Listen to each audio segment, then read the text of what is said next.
मेरे नबी को छोड़ के गई हैं। माँ माँ आवाज नहीं आ रही है। उम्मे ऐमन कहती मैं हुजूर को देख के मेरा कलेजा फटने लगा, ऐसा लगता था अब्बा के टीले भी हुजूर के साथ रो रहे हैं। अल्लाह अकबर कहती मैं आगे बढ़ी, मैंने हुजूर को उठाया और फिर उनकी अम्मी की कब्र को ऊपर कोई ऊपर टीले हैं, मैंने वो जगह देखी है। मैं 2 मरतबा वहां गया हूं जो हुजूर की अम्मी की कब्र है। मैं आपको बता रहा हूं मैंने कितनी बार काबा देखा है, मैं आपको बता नहीं सकता कितनी बार मैं काबे में गया हूं, मगर मुझे वो लुत्फ कभी नहीं आया, कहीं नहीं आया जो मुझे हुजूर की अम्मी की कब्र पे आया। मैं रमजान की रात के वक्त में जब वहां गया था हुजूर की अम्मी की कब्र पे, कभी आप भी मेरे नबी की अम्मी को याद किया करो, जो मेरी बहनों तुम मांगोगी अल्लाह अता करेगा अगर नबी की अम्मी का जिक्र करोगी। और सुनो मेरी बात गौर करो, वो कहती उम्मे ऐमन मैंने हुजूर की अम्मी को ऊपर दफन कर दिया, जब ऊपर दफन करके मैं उनका हाथ पकड़ के पहाड़ से नीचे उतरी तो हुजूर ने अचानक मेरा हाथ झटके से छुड़ाया और ऊपर चढ़ गए। मैंने जाके देखा कि हुजूर अपनी माँ की कब्र से चिपटे हुए हैं और रोते हैं, कहते हैं मेरी माँ आप मुझे छोड़ के चली गई, हालांकि आपको पता था कि मक्के में आपके अलावा मेरा कोई नहीं था।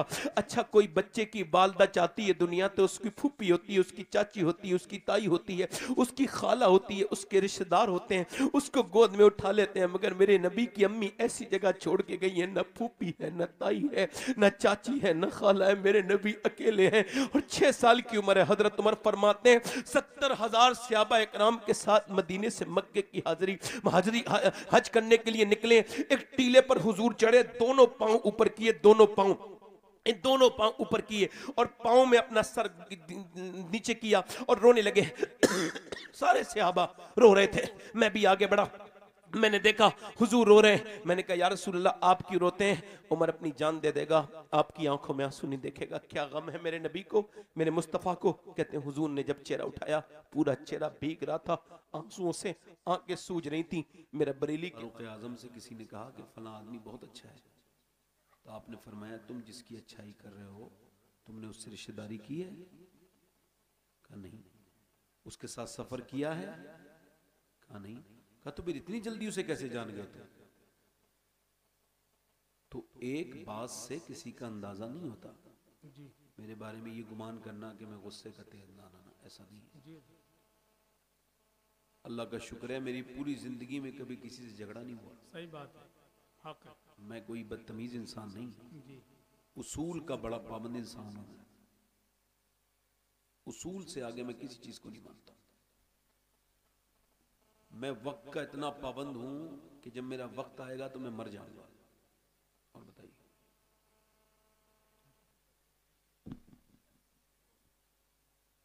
नहीं ये हंसने की बात नहीं है, सोचने की बात है।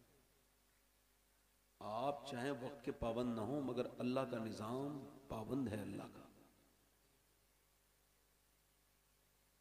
उसने सांसों के साथ जिंदगी लिखी है हमारी। आप सालों के साथ लिखते तो कोई सुबह में नहीं मरा करता, कोई रात में नहीं मरता, एक ही टाइम होता मरने का, सालों का नहीं। हजरत अली ने फरमाया इंसान सांसों के साथ जिंदा है, उसने जितनी सांसें लेनी है वो ले लेगा। जब किसी की रूह निकलती है ना शोर नहीं मचता, आपने देखा नहीं? औरतें रो नहीं है, इधर वो रो रहे हैं। ये क्या हो रहा है आपके माइक में? पंखे बंद करो। तो ये क्या आवाज आ रही है? तो डिस्टर्ब कर रही है ना ये जो आवाज है। अब तो आपने आवाज ही बंद कर दी बिल्कुल। जी जी, मैंने पहली बार माइक पे बैठा हूं, मुझको खबर नहीं है, मुझको खबर ही नहीं माइक होता कैसा है। कोई बात नहीं, कोई बात नहीं, मैंने जवाब दे दिया उन्हें। अब मेरी बात सुनिए आप। तो जब वो रोना शुरू होता है ना तो वो इजराइल जाता नहीं, वो दीवार पे खड़ा हो जाता है दरवाजे पर और कहता है तुम लोग क्यों रो रहे हो? अच्छा उसकी आवाज सुनते नहीं रोने वाले, मगर वो कहता है तुम क्यों रो रहे हो? मैंने कोई गलत काम किया है? मैंने तो अल्लाह के हुक्म की तामील की है, ना मैंने इसकी सांसें कम की ना इसका रिज़्क कम किया। जब इसका पूरा हो गया तो मैंने इसकी रूह निकाल ली। रोने वालों में छोड़ूंगा तुम्हें भी नहीं।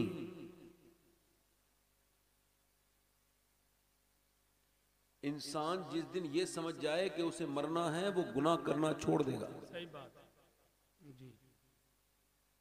तो मैं कोई मेरे बारे में इस तरह की बात मैं जलाल वलाल नहीं करता हूँ। हाँ, अपनी जिंदगी का पाप मुझे तो यहाँ आके पता चला है कि ये वही गांव है। अभी जब आया हूँ तो पता चला है कि जहां से मैं चला गया था बगैर तकलीफ करे।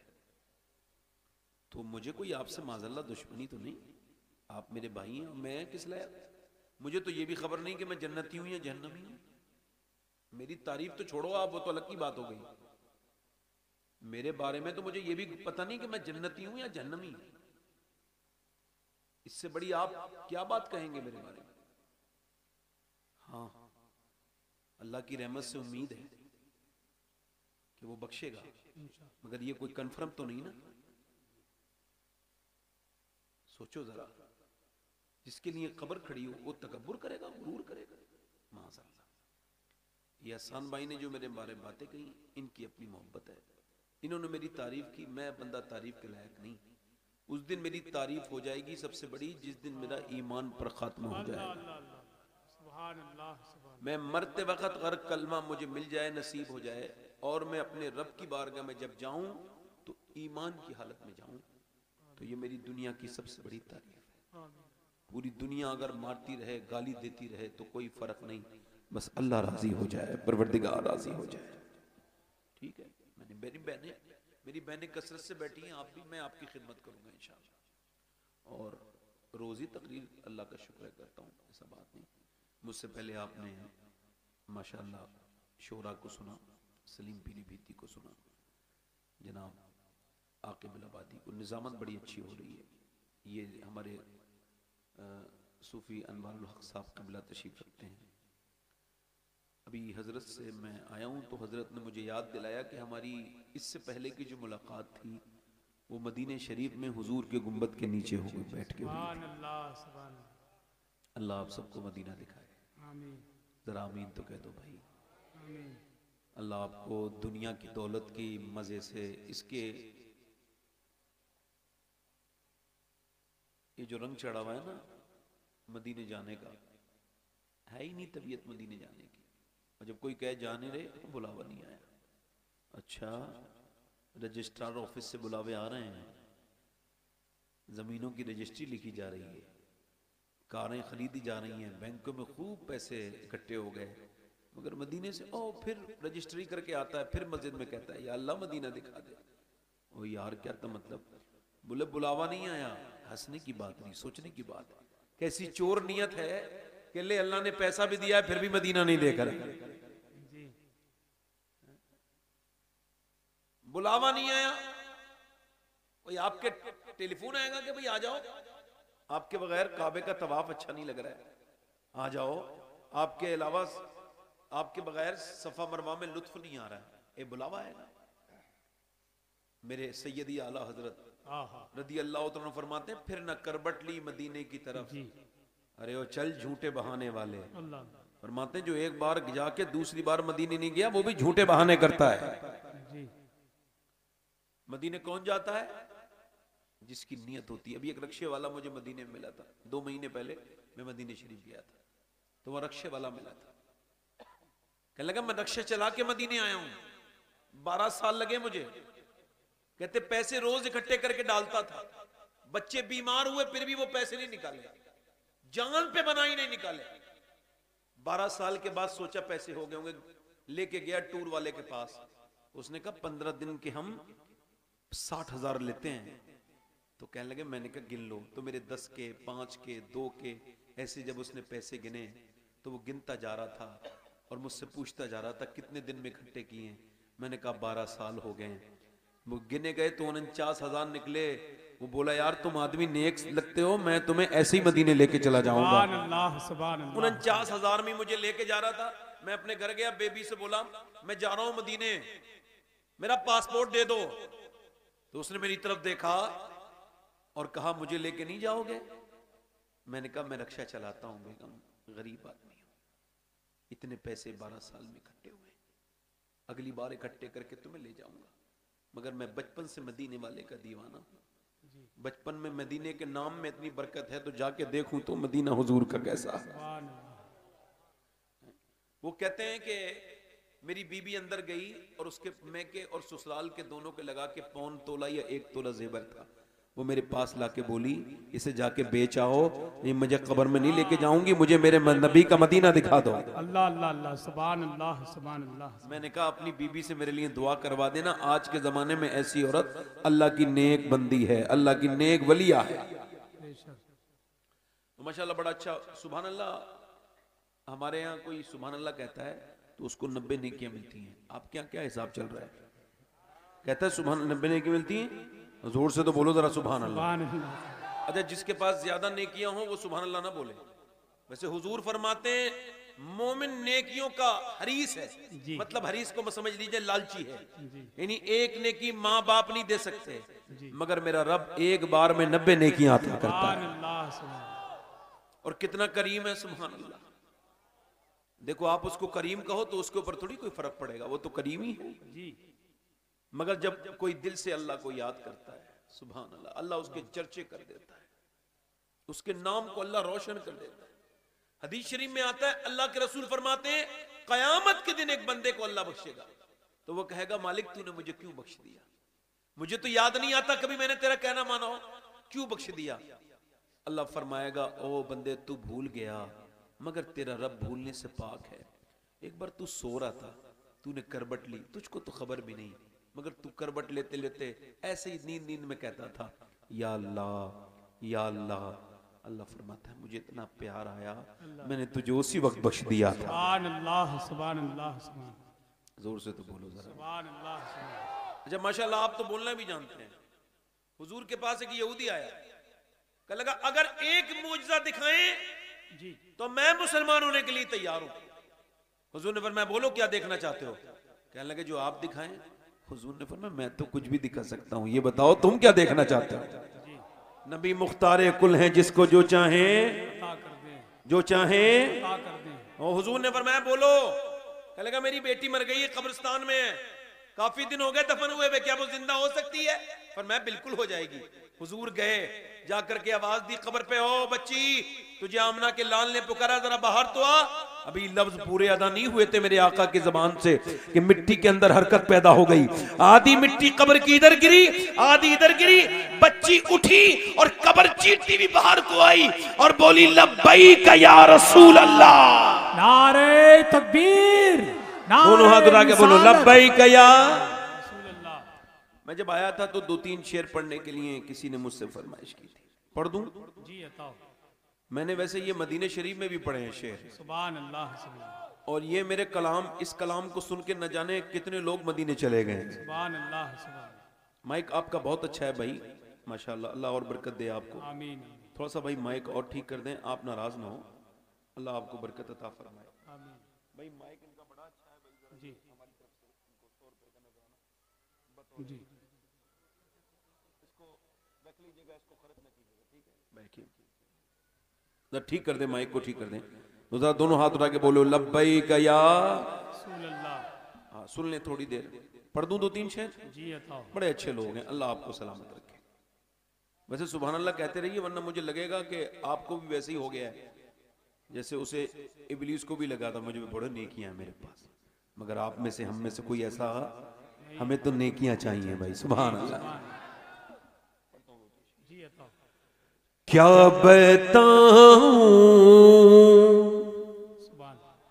कि क्या मदीना है, सुभान अल्लाह।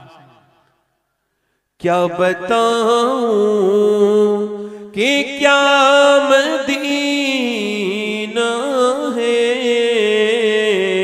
क्या बताऊं, क्या बताऊं कि क्या मदीना है, क्या बताऊं कि क्या मदीना है, बस मेरा मुद्दा मदीना है, बस मेरा मुद्दा मदीना है। और दुनिया वाली तो दर्द दे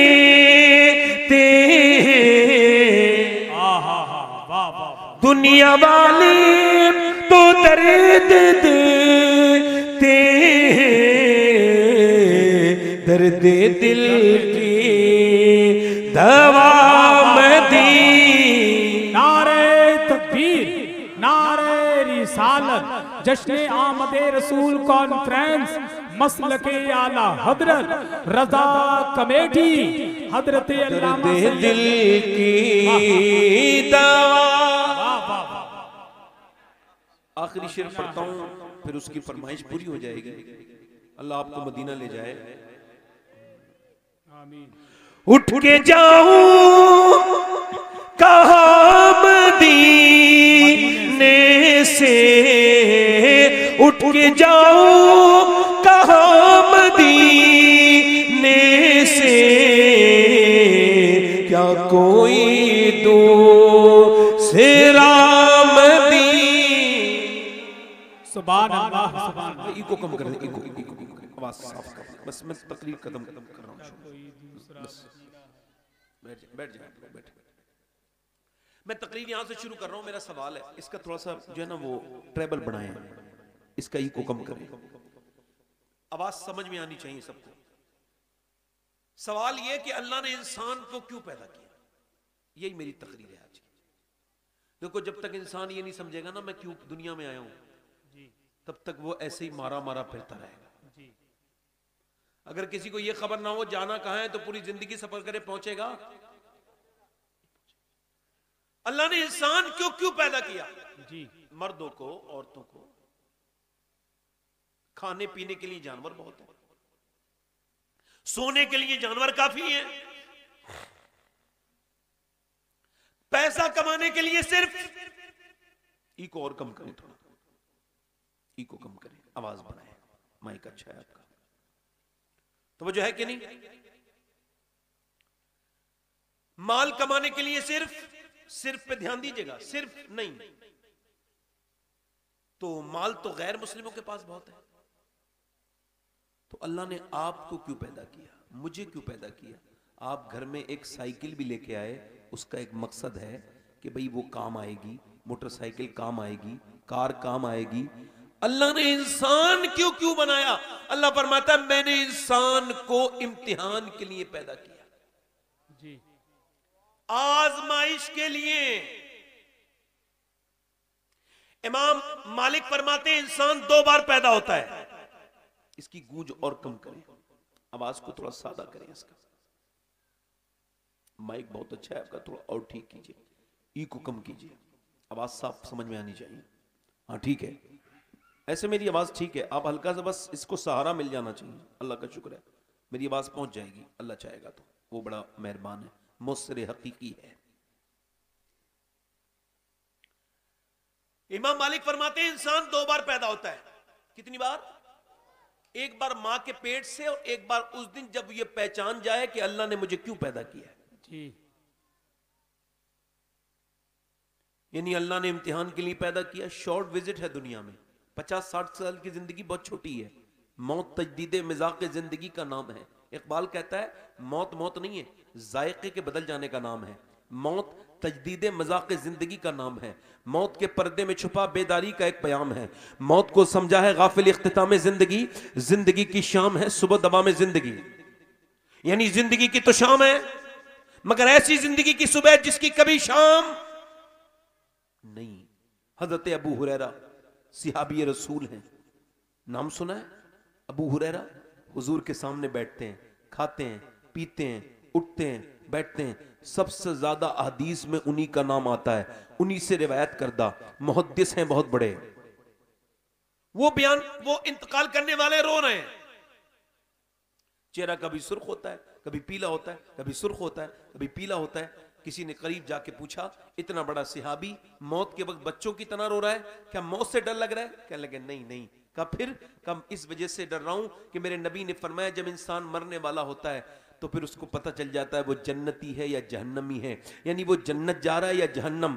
तो मैं चूंकि मरने का वक्त है और मैं गुनहगार इंसान हूं, तो अल्लाह की बारगाह में अर्ज कर रहा हूं मालिक मेरी रूह निकलने वाली है, आखिरी हिचकी है, अबू हुरैरा पे करम करना, इसे जहन्नम से बचा देना, इसे जन्नत अता कर देना, इसके गुनाहों को माफ कर देना।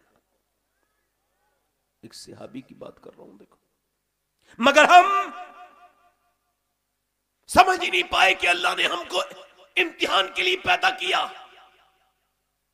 हमारी जिंदगी बिल्कुल गैर मुस्लिमों की जिंदगी की तरह है। ना कुछ हम ना अपने रब से डरते हैं, ना उसके सामने सर झुकाते हैं। आपको पता है इम्तिहान कैसे? जैसे सुबह सुबह का वक्त है और फजर का वक्त है और अजान हो गई, मस्जिद से अजान की आवाज आ रही है, इधर सर्दी का मौसम है सख्त और लिहाफ के अंदर से निकलने को दिल नहीं करता है। मगर जब अजान की आवाज आई तो अचानक आपकी आंख खुली, आपने कहा चलो नमाज पढ़ने चलो, चलो नमाज पढ़ने चलो। उठने चाहा मगर इबलीस ने कहा ना उठो ना उठो, थोड़ी देर और गरमाई के अंदर रह लो, थोड़ी नींद और कर लो। उसने कहा नहीं नहीं मैं उठूंगा। उसका दिल कह रहा है उठूंगा, उसकी रूह कह रही है उठूंगा, मगर नफ्स कह रहा है ना उठ। अल्लाह फरमाता है मैंने इंसान को पैदा किया, उसके साथ अपने दुश्मन नफ्स को भी पैदा किया। नफ्स आपका भी दुश्मन है, अल्लाह का भी दुश्मन है। नफ्स कह रहा है ना उठ, ईमान कह रहा है उठ जा। अब जब ईमान वाला उठा, लिहाफ छोड़ के उसने ठंडे पानी में अपना हाथ डाला और फिर उसने कांपते हुए वुजू किया, मस्जिद में गया, जा करके अपनी पेशानी अल्लाह के सामने रगड़ी, नाक अल्लाह के सामने रगाड़ दी। ये पहली फतेह है इसकी अपने नफ्स पर। भाई साहब बड़ी मेहरबानी आपकी, बैठ जाए, बैठ जाए, बड़ी मेहरबानी आपकी, तकरीर करने दे, जरा बैठ जाए, बैठ जाए, थोड़ा सा अब थोड़ा रुक जाए, आराम करें। इसकी तो आप सीटी बंद कर दें, आवाज थोड़ा कम कर दें, ठीक है? इधर देखें, मेरी तरफ देखें। इंसान ने पहली नमाज पढ़ी फजर की, उसने नफ्स पर पहले अपनी फतह पाली। वो फजर के बाद अपने घर से निकला और उसके बाद दोपहर के वक्त में उसने देखा एक बेहुदा, बेगैरत, बेशरम औरत निकल के जा रही है, जिस्म पर टाइट लिबास है, माज़अल्लाह। उसकी तरफ एक नजर पड़ी मगर फिर उसने अपनी नजर को नीचे झुका लिया। क्यों? चूंकि फिर उसने नहीं देखा। दिल कह रहा है देखो, उसका नफ्स कह रहा है देखो, देख लो, हसीन लड़की है। उसने कहा नहीं, मेरे नबी ने फरमाया आंखों से देखना ये आंखों का जिना है, मैं आंख नहीं उठाऊंगा। आंखें जो देखेगा आंखों से बदनिगाही करेगा, अल्लाह उसकी आंख में, जरा गौर करो, ये कोई किसी इंसान की बात नहीं है। नबी फरमाते हैं जो बदनिगाही करेगा अल्लाह उसकी आंख में आग की सलाइयां फरिश्तों से लगवाएगा। जरा गौर तो करो, उसकी आंखों में कीले ठुकी जाएंगी। वो डर के बोला मैं नहीं देखूंगा। नफ्स कह रहा देख ले, हसीन नजारा है, बड़ी हसीन लड़की। उसने कहा नहीं देखूंगा। उसके नफ्स ने बहुत बरगलाया, बहुत भौंका उसका नफ्स कुत्ता, मगर उसने अपने नफ्स की एक न सुनी, नजरें झुकाई, लड़की निकल गई। उसने अपने आला हजरत का शेर पढ़ा, या इलाही रंग लाए जब मेरी बेबाकियां उनकी नीची नीची नजरों की हया का साथ हो। अब वो अपने नफ्स पर दूसरी फतह पा गया। क्या बात है, वाह वाह वाह वाह, सुभान अपने अल्लाह, नफ्स पर, दूसरी फतह पा गया। अपने नफ्स पर। ये ई को जो आवाज जो आ रही है सीटी की, इसको बंद कर दे। आपसे इस बारी हाथ जोड़ना, बुरा ना मानना मेरी बात का, मैं आपका खादिम हूं, खिदमत कर रहा हूं। इधर देखें आप, सीटी जो आ रही है इसको कम कर दे। मैं चाहता हूं मेरी हर बात समझ में आए। आप समझ आ रही है? हाँ, मैंने कोई चीखना चिल्लाना मतलब नहीं। सीटी जो आ रही है आवाज कम कर दे। मास्टर से आवाज कम होती है, जिस पे लफ्ज पे मास्टर लिखा होता है, उससे आवाज कम कर दें, सीटी कम हो जाए इसकी। बैठे आप। अब इंसान ना फजर में उठा और उसने बदनिगाही भी की। हजरत इमाम हसन बसरी कहते हैं, मेरा एक मुरीद, हसन बसरी का नाम बताऊं कौन है? हुजूर की बीबी उम्मे सलमा का दूध पीने वाले, हजरत अली के खलीफा, मुरीद, शागिर्द। वो कहते हैं मेरा एक मुरीद था, सबसे बेहतरीन हाफिज कुरान था पूरे बसरा में। एक दिन वो मेरे पास आया और कहने लगा हुजूर पूरा कुरान भूल गया। मैंने कहा क्या हुआ? कहने लगा एक लड़की का पीछा कर रहा था, उस पर दिल आ गया था। कहा फिर? कहा उसके पीछे चलते चलते उसने मुझे पलट के देखा और कहा तुझे शर्म नहीं आती, मुसलमान होके, हाफिज कुरान होके मेरा पीछा करता है? मुसलमानों के तरीके तो ये नहीं, मुसलमानों के तरीके तो ये, एक गैर मुस्लिम लड़की आई तो मेरे नबी ने अपनी चादर दी, उसके सर पे दुपट्टा नहीं था। सरकार ने फरमाया सलमान इसके सर पे मेरा दुपट्टा रख दे। सलमान फारसी अर्ज करने लगे या रसूल अल्लाह, वो मुसलमान की बेटी नहीं है, गैर मुस्लिम की बेटी है, उसका सर इस लायक नहीं है, उसका सर इस लायक नहीं है कि आपकी चादर उसके सर पे रखी जाए। नबी ने फरमाया अगर वो उस मुसलमान की बेटी नहीं तो है तो किसी की बेटी, तू उसका सर ढक दे, अल्लाह तेरे गुनाहों को ढक देगा।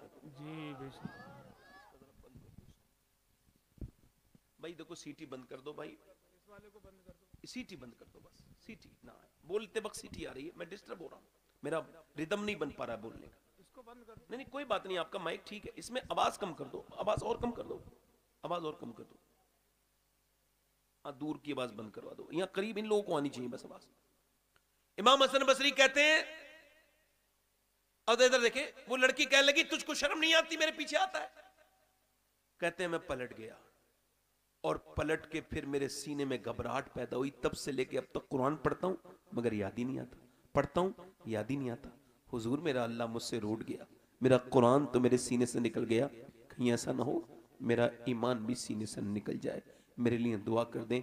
इमाम हसन बसरी कहते हैं मेरे ज़माने में कई मौलवियों के ईमान पर खात्मे नहीं हुए, चूंकि उनकी आंखें पाक नहीं थी, गंदगी थी आंखों में, यानी आंखों की बर्बादी का सबब आप मेरी तरफ देख रहे हो।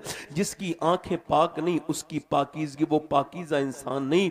मेरे नबी पाक से एक सहाबी ने कहा, जवान था, या रसूल अल्लाह नमाज पढ़ता हूँ तो नमाज में मज़ा नहीं आता। सरकार ने फरमाया अपनी आंखों को पाक कर लो, अपनी निगाहों को पाक करोगे तो नमाज में मज़ा आएगा। अब मेरी तरफ देखो। इमाम हसन बसरी ने उसकी तरफ देखा, वो रो के कहता था हुजूर मेरा अल्लाह नाराज हो गया, अभी तो सिर्फ मेरा कुरान निकला है, कहीं ऐसा ना हो मेरा ईमान ना निकल जाए, मेरे लिए दुआ कर दे। हसन बसरी गिड़गिड़ाने लगे, ऐ मेरे करीम मेरे मुरीद को माफ कर दे, मेरे मुरीद पर फजल फरमा दे। अल्लाह का करम हुआ, कुरान वापस मिल गया, मगर ना अब तो हसन बसरी की तरह पीर है, ना उस मुरीद की तरह मुरीद है। अब लोग ना तो पीरों को इस वजह से मुरीद होते हैं हमारे अमल ठीक हो जाए, अब तो लोग मालदार होने के लिए पीरों के मुरीद होते हैं, ना अब कोई ऐसा पीर नजर आता है जो इस तरह की बात इल्ला माशाअल्लाह कुछ मशाइख को छोड़ के। अल्लाह अकबर, जरा तवज्जो करें, मेरी बात पर गौर करें। मैं आपसे अर्ज करता हूं मेरे दोस्तों, अल्लाह ने आपको क्यों पैदा किया था? कभी सोचा आपने? कभी गौर किया? सिर्फ पैसे कमाते रहे? अल्लाह कुरान में इरशाद फरमाता है, अल्हाकुमुत तकासुर हत्ता ज़ुरतुमुल मकाबिर कल्ला सौफ़ा तअलमून सुम्मा कल्ला सौफ़ा तअलमून। तुम्हें गाफिल लगा माल की ज्यादा तलबी ने। नबी पाक फरमाते अगर आदम की औलाद को एक जंगल भर के अल्लाह अगर दौलत दे दे तो उस जंगल को ठिकाने लगाएगा, दूसरा जंगल ढूंढने निकल जाएगा। जी जी। मालदार होने के बाद और मालदार होना चाहता है। फरमाता है अल्लाह तुम्हें गाफिल रखा माल की ज्यादा तलबी ने, यहां तक कि तुमने कब्रों के मुंह देख लिए। कल्ला सौफ़ा तअलमून सुम्मा कल्ला सौफ़ा तअलमून। अल्लाह ने सुम्मा कहा है, मतलब यह है कि फिर हाँ हाँ जान जाओगे, फिर हाँ हाँ तुम जान जाओगे। यानी अल्लाह फिर कह रहा है, वो कह रहा है हाँ हाँ तुम जान जाओगे। यानी कोई किसी से कहता है ना मैं तुझे समझा रहा हूं, फिर वो कहता है फिर समझा रहा हूं। अल्लाह कह रहा है सुम्मा कल्ला सौफ़ा तअलमून, हाँ हाँ तुम जान जाओगे। यानी बचपन में तुम जिन खिलौनों से खेलते थे, बड़े होके वो खिलौने तुम्हें दिए जाएं तुम उसको नहीं ले सकते। बचपन में कोई छीनता था, आप खिलौना नाराज हो जाते थे। ऐसे ही आपकी इस वक्त कोई दौलत छीने तो नाराज हो जाओगे, मगर कब्र में दौलत किसी काम की नहीं है, वो किसी काम की नहीं है आपकी दौलत। हजरत मौला अली फरमाते हैं जब बंदा मरता है तो लोग कहते हैं पीछे क्या छोड़ा, यानी कितनी दौलत छोड़ी, और फरिश्ते कहते हैं आगे क्या भेजा, यानी अपनी आखिरत के लिए क्या भेजा। और मेरी तरफ देखो, मेरे गौर करो, मौला अली फरमाते हैं ये दुनिया ठहरने की जगह नहीं है, ये गुजरगाह है, सिर्फ गुजरगाह है। हर एक मकाम के आगे मकाम है तेरा। ये मेरे भाई सुन, ये अल्लाह के रसूल सल्लल्लाहु अलैहि वसल्लम के दामाद मौला अली फरमाते दुनिया गुजरगाह है, ठहरने का मकाम नहीं है, ठहरने की जगह आखिरत है। एक लड़का पड़ोसी मुल्क में था, अपने पड़ोसी मुल्क में वो गाने गाता था, गाने गाते गाते मशहूर हो गया, और इतना मशहूर हो गया कि मियां नाम हो गया उसका दुनिया में। उसने एक मर्सिडीज जीती, बड़ी 1 करोड़ की कार जीती, दूसरी कार जीती, तीसरी कार। उसने डॉलर में यूरो में पैसा कमाना शुरू कर दिया, पूरी दुनिया में उसका नाम हो गया। गाते गाते गाना, 19 साल की उम्र में 2 घर बनाए, 2 शहरों में अलग अलग, बीवी बच्चे दौलत माल, अपनी मर्जी की शादी। 23 साल की उम्र को पहुंचते पहुंचते गाना गाते बेहोश हो गया, चक्कर खा के गिरा। जब होश आया तो उसको पता लगा कि उसके दोनों गुर्दों का चेकअप हुआ तो फेल हो गए। अब गुर्दों के बाद उसको डायलिसिस शुरू हो गया। डायलिसिस क्या होता है? अगर जिसके गुर्दे खराब होते हैं 15 दिन में उसका खून निकाल के मशीन के जरिए उसको प्योरीफाई किया जाता है, और इसमें 20-25 हजार रुपए लगते हैं। कभी मुरादाबाद के किसी अस्पताल में जाकर के देखो गुर्दों के मरीजों को, कभी दिल्ली जाकर के देखो। एक गुर्दे का मरीज मुझे यहाँ काशीपुर के पास मिला था, कहने लगा वो 22 22-23 साल का लड़का था, उसकी ये नस हिल रही थी, कांप रही थी। मैंने पूछा क्या हुआ? कहने लगे मेरे दोनों गुर्दे खराब हैं। अल्लाह अकबर। कहता है मेरे मेरे मेरे हर हफ्ते मेरा खून निकलता है। और रो के कहने लगा मेरी जिंदगी मजबूर बन गई है, मेरे घर वालों की जमीन बिक गई, सब कुछ खत्म, मगर मेरे गुर्दे बेकार हैं तो बेकार हैं। यानी 10 बीघा जमीन बिक के लग गई मगर गुर्दे ठीक नहीं हो पाए। जरा गौर करो, जो गुर्दे का इलाज कर रहा है उसे तो करोड़ों रुपए दे दिए, जिसने तुम्हें गुर्दे दिए हैं कभी उसके सामने सजदा किया तुमने अल्लाह के सामने? अल्लाह तेरा शुक्र है दो, अगर आपके गुर्दे खराब नहीं हुए तो आपने कभी सोचा इस बात को कि जिनके गुर्दे खराब हुए उनको भी खबर नहीं थी खराब हो जाएंगे, हमारे और आप कितना गाफिल थे। जरा गौर तो करो आप। मुझे कश्मीर एक साहब ने फोन किया, आपकी तकरीर करना चाहते हैं। मैं कह मेरे पास वक्त नहीं। कह लगा जब आपके पास वक्त हो दे दीजिए। क्योंकि एक आदमी है उसको कैंसर बता दिया गया, उससे पूछा आखिरी ख्वाहिश कोई बताओ, तो उसने अपने बाप से कहा मुझे आखिरी बार यानी मेरी तकरीर के बारे में उनकी तकरीर सुननी है। मैं चला गया, उसका नाम सलीम था, अब तो उसका इंतकाल हो गया, उसकी दाढ़ी थी। मैंने पूछा क्या हाल है? कह लगे अल्लाह का शुक्र है। मैंने सुना है आपको कैंसर है। कह लगे मेरे मुझे सुना हुआ कैंसर नहीं है, मुझे लिखा पड़ा कैंसर है और मैं 2 महीने के बाद मर जाऊंगा, डॉक्टर ऐसा कहते हैं, मगर इसी पे अल्लाह का शुक्र है। मैंने कहा क्यों? कह लगे बताओ, किसी को अटैक से आ जाता है, कोई मोटरसाइकिल के एक्सीडेंट से मर जाता है, किसी को कुछ हो जाता है, मगर मेरे अल्लाह ने मुझे डॉक्टर के जरिए बता दिया 2 महीने के बाद मैं मरूंगा, तो मैं उसका शुक्र ना अदा करूं, 2 महीने में मैं जरूर तौबा कर लूंगा। कहता है इस वजह से शुक्र है, बगैर कैंसर के मरज के भी मैंने नमाज पढ़ी थी, तो वो नमाज कोई नमाज थी नहीं थी, बच जाता था, सजदा अपना सर झुकाता था, आ जाता था। मगर जब से सुना है 2 महीने के बाद कब्र के अंदर जाना है, मैं तो एक अंधेरी कब्र में, एक अंधेरे कमरे में नहीं रह सकता, तो कयामत तक कब्र में कैसे? तो फिर रोता हूं और कहता हूं मालिक बड़ा गुनहगार हूं, मुझे माफ कर दे। कहता है पहले नमाज पढ़ता था कोई आंसू वांसू नहीं आते थे, अब नमाज पढ़ता हूं तो आंखें मेरी डबडबा जाती हैं, इसी डर से कि 2 महीने के बाद कब्र के अंदर होऊंगा। अल्लाह अकबर। अस्पतालों में जाकर के देखो मेरे दोस्तों, कितने लोग जिंदगी और मौत की लड़ाई लड़ रहे हैं। जाके देखो, तुम्हारी जिंदगी जिंदगी नहीं है, कभी मुरादाबाद के अस्पताल में ढूंढ लेना, गौर कर लेना कितने लोग परेशान पड़े हैं। एक बूढ़ा आदमी अस्पताल में भर्ती हुआ, उसको सांस लेने में दिक्कत थी, तो जरा तवज्जो करें, सांस लेने में उसको दिक्कत थी तो उसका इलाज हुआ और 1.5 दिन के बाद उसका बिल आया 90,000। वो बिल देख के रोने लगा, ठीक होके जाने लगा, तो डॉक्टर ने कहा इतने पैसे ज्यादा लगते हैं तो कुछ हम आपके कम कर देंगे, बोलो। कहने लगा कम की बात नहीं, अल्लाह ने इतना नवाजा है, तेरा अस्पताल खड़े खड़े खरीद लूंगा। कहा फिर रोता क्यों है? कहा रोता इस वजह से हूं कि 1.5 दिन तेरे इस मशीन से मैंने सांस ली तो तूने 90,000 का बिल बिठाल दिया, और 80 साल का बूढ़ा हूं मैं, अल्लाह की हवाओं में सांस ले रहा हूं। मैंने कभी सोचा ही नहीं कि सांस लेना कितनी बड़ी नेमत है, मैंने कभी सोचा ही नहीं था। कभी अपने रब को पहचानते क्यों नहीं? क्यों तुम्हें दुनिया से मोहब्बत है, अपने रब से मोहब्बत क्यों नहीं है? क्यों अपने मालिक के प्यार नहीं करते? तुम्हारा कोई इलाज करता है उसको पैसा देते हो, अपने रब को सजदा तक नहीं कर सकते। ये आपकी नाक है ना, नाक के अंदर एक नस है, वो नस खुशबू और बदबू सूंघने का काम करती है। यकीन जानो दोस्तों मेरे भाइयों कि अगर वो खराब हो जाए तो न्यूरोसर्जन कहते हैं, ईएनटी स्पेशलिस्ट कहते हैं कि फिर पूरी दुनिया का साइंस मिलके भी उसे ठीक नहीं कर सकता। और फिर जब वो नस खराब हो जाती है, ना खुशबू आए ना बदबू, ना खाने की खुशबू आएगी, ना फूलों की ना इत्र की। अल्लाह अकबर। वो डॉक्टर कहते हैं अगर वो नस खराब हो जाए तो पूरी दुनिया के साइंसदान मिलकर ऐसी नस नहीं बना सकते जैसी अल्लाह ने अपने हर बंदे की नाक में बनाई है। ये उसकी शान है। कभी उसको सोचा, कभी उस करीम रब के बारे में गौर किया, वो कौन हमारा रब है? कभी नहीं सोचा। और यार ऐसे ही मेरी तकरीर को तकरीर न समझना, ये मैं आपसे कोई दाद लेने नहीं आया हूं। अगर दाद लेने आता तो मेरी तकरीर का लहजा और होता, मैं आपसे बात कुछ और करने आया हूं। मेरा दिल नहीं कहता कि अब दाद की तकरीरें की जाएं, मेरा दिल नहीं करता, चूंकि अब मैं बदलते हुए माहौल को देख रहा हूं, हुजूर की बर्बाद होती हुई उम्मत को देख रहा हूं, मैं ये सारी चीजें देख रहा हूं। मैं देख रहा हूं कि नौजवानों के तर्ज अमल क्या है, मैं देख रहा हूं कि जवान लड़कियों की तर्ज अमल क्या है, मैं देख रहा हूं कि औरतें क्या सोच रही हैं। मेरी आंखें कोई बंद नहीं मेरे दोस्तों, अपने रब की तरफ गौर करो। वो आदमी जो कल तक गाने गाता था, उसने एक घर बेचा, दूसरा घर बेचा, सारा पैसा लग गया। उसके भाई ने उसको गुर्दा दिया, मगर गुर्दा उसका ठीक नहीं हुआ। वो मरने के करीब चला गया तो चेहरा काला हो गया, रोने लगा। बीबी ने कहा क्यों रोता? अब्बास, उसका नाम अब्बास था। कहने लगा इस वजह से कि तुम बेबा हो जाओगी और मेरे बच्चे यतीम हो जाएंगे, कौन मेरे बच्चों का सहारा बनेगा? मगर मैं इस वजह से रो रहा हूं कि अल्लाह ने आवाज दी तो मैंने गाने गाए, और जिनके लिए मैंने गाने गाए उन्होंने मेरे फोन नहीं उठाए। आज बुरा वक्त आया, वो मुझसे बात नहीं करते। सोच रहा हूं जितने गाने दुनिया वालों को राजी करने के लिए गाए थे, अगर इतनी नाते नबी के लिए पड़ी होती तो मेरे नबी मुझे नहीं छोड़ते। अगर एक जुमला कहूं, बड़े बुजुर्ग यहां बैठे हैं, एक जुमला कहूं, आंखें तब खुलती हैं जब बंद होने वाली होती है। सही बात है। आंखें तब खुलती हैं। मेरे दोस्त, मेरे नौजवान, अल्लाह ने तुझे मटर गश्ती करने के लिए पैदा नहीं किया। 2GB 3GB जो तेरा पैक है, ये पैक खत्म नहीं हो रहा है, तेरी जिंदगी को चाट रहा है। मेरे दोस्त, ये 1GB 2GB 100 रुपए में एक 3GB आ जाएगा, मगर 10 मिनट की जिंदगी को मांग के देखना। कब्रिस्तान में जाके कभी 10 करोड़ कैश रख देना और कहना, ए मेरे दादे, ए मेरे परदादे, जरा 10 मिनट बात कर ले, तो 10 करोड़ के बाद भी 10 मिनट नहीं मिल सकते। तुझे मोबाइल का नशा कैसा सवार हो गया? तू क्या समझता है मेरे दोस्त, अल्लाह ने तुझे क्यों पैदा किया है? इंस्टाग्राम के लिए, फेसबुक के लिए, यूट्यूब के लिए क्यों पैदा किया अल्लाह ने तुझे?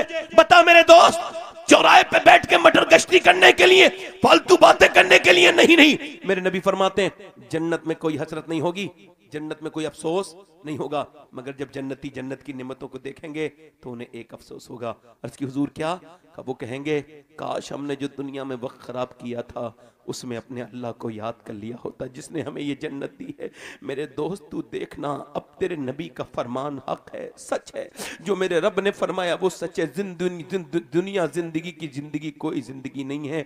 ये दुनिया कोई ये मच्छर के पर के बराबर, मक्खी के लिए तो आंखें बंद होकर के खत्म हो जाने वाली है। मेरे दोस्त, आखिरत के बारे में गौर कर, ये बड़ा सख्त दौर है, बड़े गुनाहों का दौर है। समझ, अल्लाह ने तुझे इस वजह से पैदा नहीं किया कि तू मोबाइल में लगा रहे, बल्कि बरेली से ताज शरिया की आवाज आ रही है। जिंदगी ये नहीं है सभी के लिए, जिंदगी है नबी की, नबी के लिए। ना समझ मरते हैं जिंदगी के लिए, जीना मरना है सब कुछ नबी के लिए। ये तो पोते ने अब कहा था 100 साल के बाद, इससे बड़ी बात दादा 125 साल पहले कह के गए। पोते ने कहा था जिंदगी है नबी की, नबी के लिए। दादा बोले जमीनो जमा तुम्हारे लिए, मकीनो मका तुम्हारे लिए, चुनीनो चुना तुम्हारे लिए, बने दो जहां तुम्हारे लिए, दहन में ज़बान तुम्हारे लिए, बदन में है जान तुम्हारे लिए। हम आए यहाँ तुम्हारे लिए, उठे भी वहां तुम्हारे लिए। नारे तकबीर, नारे रिसालत, पैगामे मजहब इस्लाम, मसलके आला हजरत। उठे भी वहां, लौटे भी वहां। माँ बाप की बात करते हैं लोग, इधर देखो, तवज्जो करो। मैं आपसे अर्ज करता हूं, हुजूर को लोग जानते ही नहीं। मैं आपको हुजूर का सिर्फ बचपन के 1-2 साल बयान कर रहा हूं, पूरा बचपन नहीं, क्योंकि मुझसे कहा गया है तो बयान कर रहा हूं।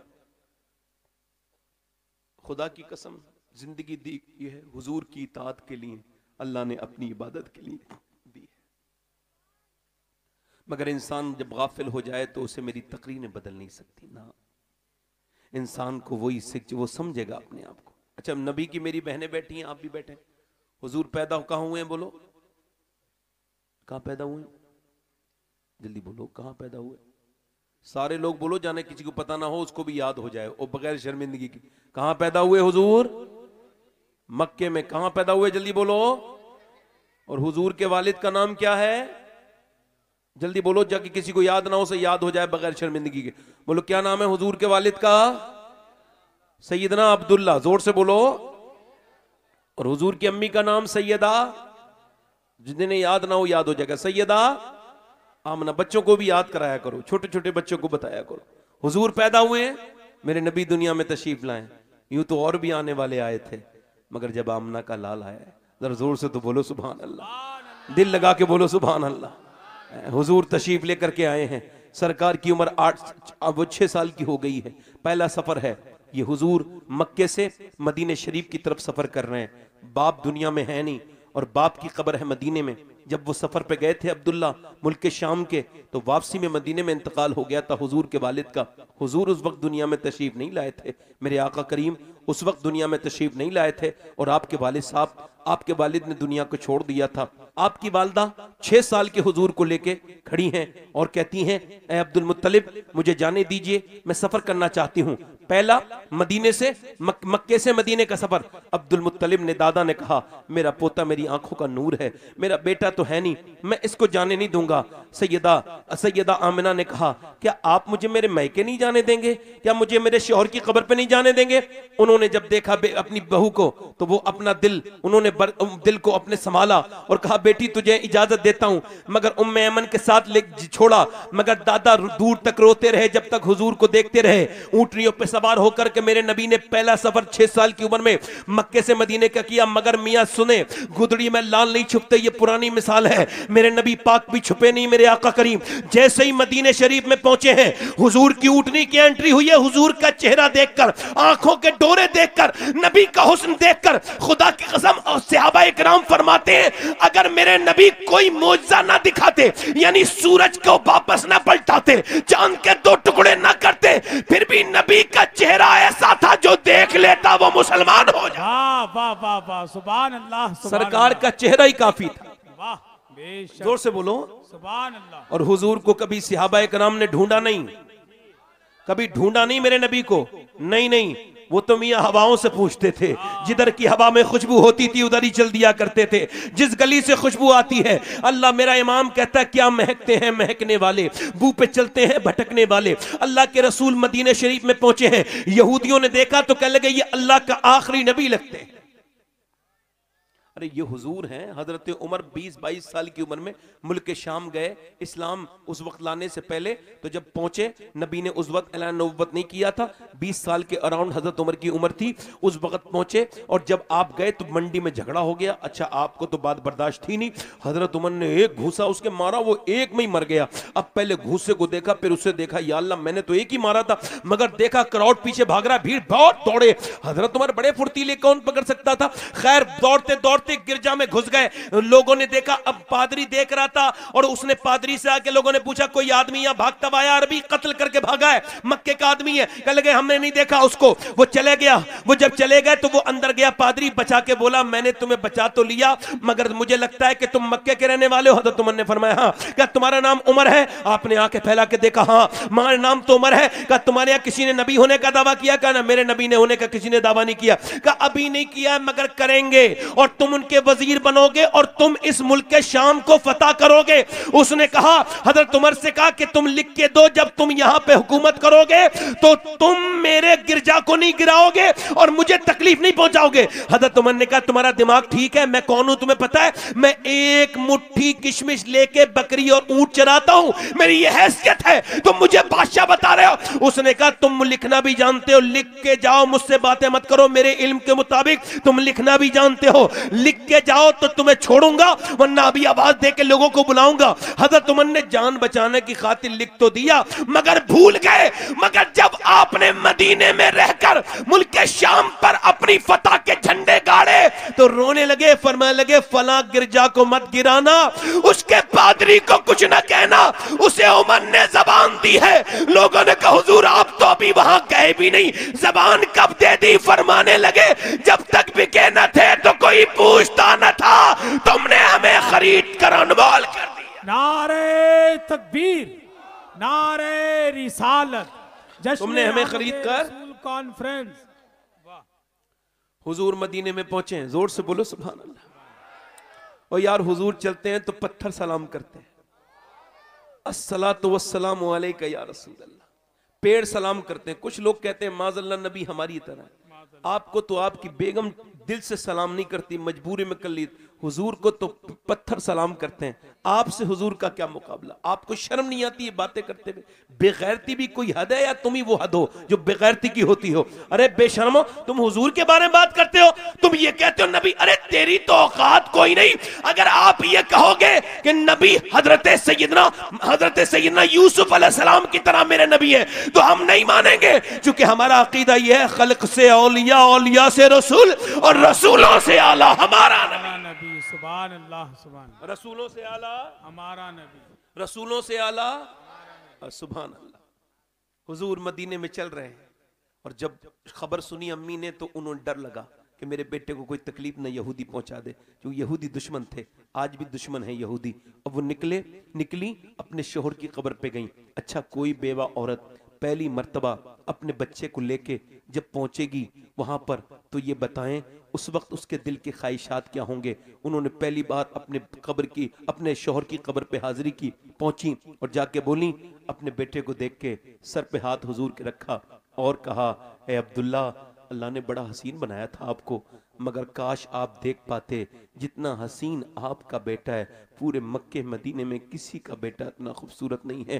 काश आप देख सकते अपने बच्चे को, काश आप देख पाते कि आपका बच्चा कितना खूबसूरत है। काश आप देख पाते। ये कह के सैयदा आमना ने हुजूर को गोद में लिया, ममता ने बेटे को चुपटा लिया और अपने बेटे को चूमना शुरू कर दिया। फिर जब डर लगा तो लेके चल दी हुजूर को लेके, मगर बहुत दिनों तक चल नहीं पाई, रास्ते में तबीयत बिगड़ गई, जवानी की उम्र में लेट गई। वहां पर जो मकाम अव्वा पर लेट गई रेत पर, उम्मे ऐमन ने कहा, मैं आपके लिए चादर बिछाऊं? कहा, मेरे पास वक्त नहीं, मेरे बेटे को लेके आओ। बेटे को करीब कर दिया तो हाथ पकड़ लिया और कहा, ऐ मेरे लाल, तुझे अल्लाह के हवाले कर रही हूं। मेरे बेटे, यूं तो दुनिया में बहुत औरतें आई और आती रहेंगी, मगर उन्होंने और बच्चों को जन्म भी दिया और देती रहेंगी, मगर मेरा नाम दुनिया से नहीं मिटेगा, चूंकि मैंने तुझे जो जन्म दिया है मेरे लाल। हुजूर का हाथ पकड़ा और कहा, मेरे बेटे, तुझे अल्लाह के हवाले करती हूँ, जो आया है उसको जाना है। अच्छा, आप मुझे बताएं, एक औरत अपने बेटे को छोड़ के जा रही हो और वो भी बेवा औरत हो, बताओ मुझे, आपसे पूछता हूँ, तो उसके दिल पे क्या गुजरती होगी? आखिरी बात क्या बातें कही होंगी? आखिरी बार माँ ने यही कहा था, ऐ मेरे बेटे, मैं दुनिया से जा रही हूँ, तुझे अल्लाह के हवाले। फिर आंसू गरम गरम आंख से गुजरे और अपने बेटे को देखते देखते सैयदा आमना ने आंखें बंद की। जब तक आंखें नहीं बंद हुई तब तक तो हुजूर कुछ नहीं बोले, मगर आंखें बंद हुई तो फिर हाथ मारने लगे, माँ माँ माँ माँ माँ, मेरी माँ, मेरे नबी की अम्मी मेरे नबी को छोड़ के गई है, माँ माँ। आवाज नहीं आ रही है। उम्मे ऐमन कहती, मैं हुजूर को देख के मेरा कलेजा फटने लगा, ऐसा लगता था अब्बा के टीले भी हुजूर के साथ रो रहे हैं। अल्लाह अकबर कहती, मैं आगे बढ़ी, मैंने हुजूर को उठाया और फिर उनकी अम्मी की कब्र को ऊपर टीले हैं, मैंने वो जगह देखी है। मैं 2 मरतबा वहां गया हूं जो हुजूर की अम्मी की कब्र है। मैं आपको बता रहा हूं, मैंने कितनी बार काबा देखा है, मैं आपको बता नहीं सकता कितनी बार मैं काबे में गया हूं, मगर मुझे वो लुत्फ कभी नहीं आया, कहीं नहीं आया जो मुझे हुजूर की अम्मी की कब्र पे आया। मैं रमजान की रात के वक्त में जब वहां गया था हुजूर की अम्मी की कब्र पे, कभी आप भी मेरे नबी की अम्मी को याद किया करो, जो मेरी बहनों तुम मांगोगी अल्लाह अता करेगा, अगर नबी की अम्मी का जिक्र करोगी। और सुनो मेरी बात, गौर करो, वो कहती, उम्मे ऐमन, मैंने हुजूर की अम्मी को ऊपर दफन कर दिया। जब ऊपर दफन करके मैं उनका हाथ पकड़ के पहाड़ से नीचे उतरी तो हुजूर ने अचानक मेरा हाथ झटके से छुड़ाया और ऊपर चढ़ गए। मैंने जाके देखा कि हुजूर अपनी माँ की कब्र से चिपटे हुए हैं और रोते हैं, कहते हैं, मेरी माँ, आप मुझे छोड़ के चली गई, हालांकि आपको पता था कि मक्के में आपके अलावा मेरा कोई नहीं था। अच्छा, कोई बच्चे की वालदा चाहती है दुनिया तो उसकी फूफी होती है, उसकी चाची होती है, उसकी ताई होती है, उसकी खाला होती है, उसके रिश्तेदार होते हैं, उसको गोद में उठा लेते हैं, मगर मेरे नबी की अम्मी ऐसी जगह छोड़ के गई है, न फूफी है, न ताई है, न चाची है, न खाला है, मेरे नबी अकेले हैं। और 6 साल की उम्र है। हजरत उमर फरमाते हैं 70,000 सहाबा इकराम के साथ मदीने से मक्के की हाजिरी हज करने के लिए निकले। एक टीले पर हुजूर चढ़े, दोनों पांव ऊपर किए, इन दोनों पांव ऊपर किए और पांव में अपना सर नीचे किया और रोने लगे। सारे सहाबा रो रहे थे, मैं भी आगे बढ़ा, मैंने देखा हुजूर रो रहे हैं। मैंने कहा, या रसूलल्लाह, आप क्यों रोते हैं? उमर अपनी जान दे देगा, आपकी आंखों में आंसू नहीं देखेगा। क्या गम है मेरे नबी को, मेरे मुस्तफ़ा को? कहते हैं, हुजूर ने जब चेहरा उठाया, पूरा चेहरा भीग रहा था आंसुओं से, आंखें सूज रही थी। मेरा बरेली के आला हज़रत फरमाते हैं, आंखें रो रो के सुजाने वाले, जाने वाले नहीं आने वाले। उठाई आंखें, 61 साल की उम्र है। कितनी साल की उम्र है बोलो मेरे हुजूर की? और सर ऊपर उठाया और कहा, यार उमर, देखता नहीं, ये मेरी माँ आमना की खबर है। मैं उस वक्त 6 साल का था जब मेरी माँ मुझे छोड़ के गई थी। यूं तो दुनिया में सब होते हैं, चाची भी होती है, फूफी भी होती है, खाला भी होती है, मगर जिस घर में माँ नहीं होती वो घर क्या घर है। आज भी देख लो, कितने अच्छे कमरे बना लो, कितनी खूबसूरत बना लो, मगर वो उस घर में रौनक होगी जहां तुम्हारे माँ बाप रहते होंगे। याद रखो, अपने माँ बाप जिंदा हैं तो उनका ख्याल रखो, मर गए तो अफसोस के सिवा कुछ नहीं रहेगा। याद रखना, ये तीजे चालीसमों पे लंबी लंबी भीड़ें लगवाने से कोई फायदा नहीं, जब तक कि जीते जी तुमने ख्याल ही नहीं रखा माँ का, अपने बाप का। इधर देखो, तवज्जो करो, ठीक से बैठो, तवज्जो करो।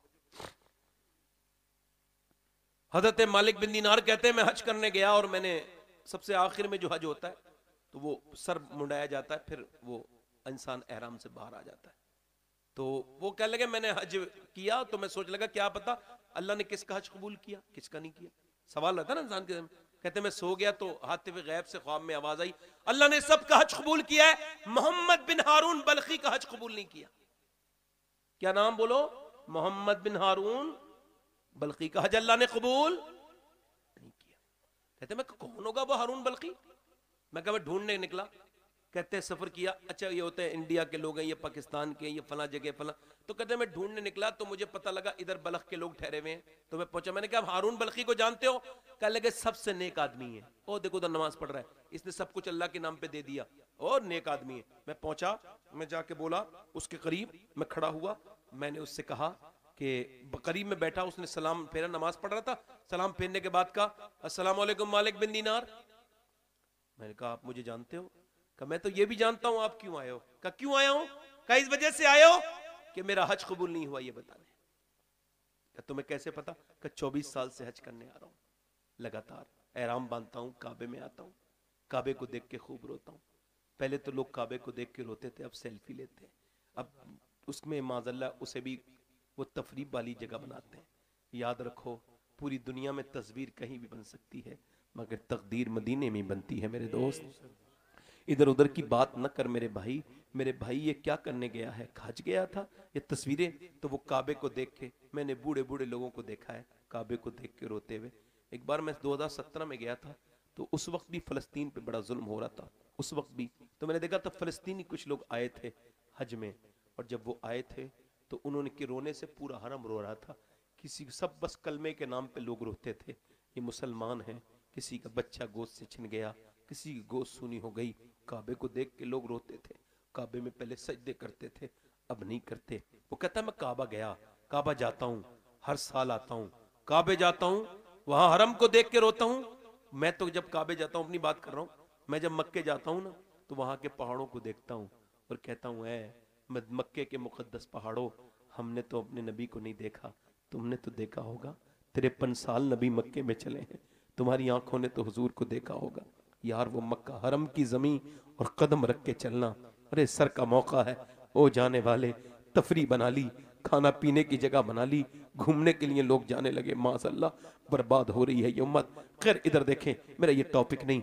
रोने लगा, वो कहता मैं रोता हूँ, फिर मैं इस्तलाम करता हूँ, यानी हजर अज़मत को चूमता हूँ, फिर मैं कहता तवाफ करता हूँ, और तवाफ करने के बाद रुकन यमानी पर, रुकन शामी पर, रुकन इराकी पर, मुल्तजम पर, मैं मकाम इब्राहिम पर नमाज पढ़ता हूँ, और फिर सफा मरवा करता दौड़ता हूँ, फिर बाल मुड़वाता हूँ, फिर मैं 8वीं जिलहिज्जा को एहराम बांधता हूँ हज का, मिना जाता हूँ, मिना से मैं अपने गुनाहों की तौबा करता हूं, फिर अराफात जाता हूं जहां एहराम में नंगे सिर दुआ मांगना सुन्नत है। कहते धूप में दुआ सुन्नत है, मैं वहां मांगता हूं तो गिर तक जाता हूं दुआ मांगते मांगते, और फिर वहां से असर पढ़ के फिर मगरिब और इशा मिला के मुजदलिफा में पढ़ता हूं। मुजदलिफा पे पूरी रात एक क़याम करके बगैर किसी छत के वहां से मैं जाता हूं मिना, मिना से जमरात जाता हूं यानी कंकरी मारने, कंकरी मार के शैतान के फिर काबे जाके तवाफ करता हूं, सफा मरवा दौड़ता हूं, और उसके बाद फिर मिना आता हूं, मैं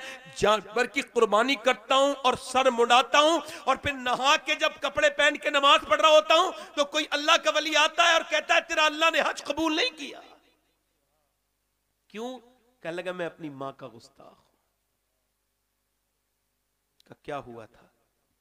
कहने लगे मैं शराब पी के अपने घर में आया था, शराब पीता था, बिगड़ गया था, दोस्तों की संगत में रहे।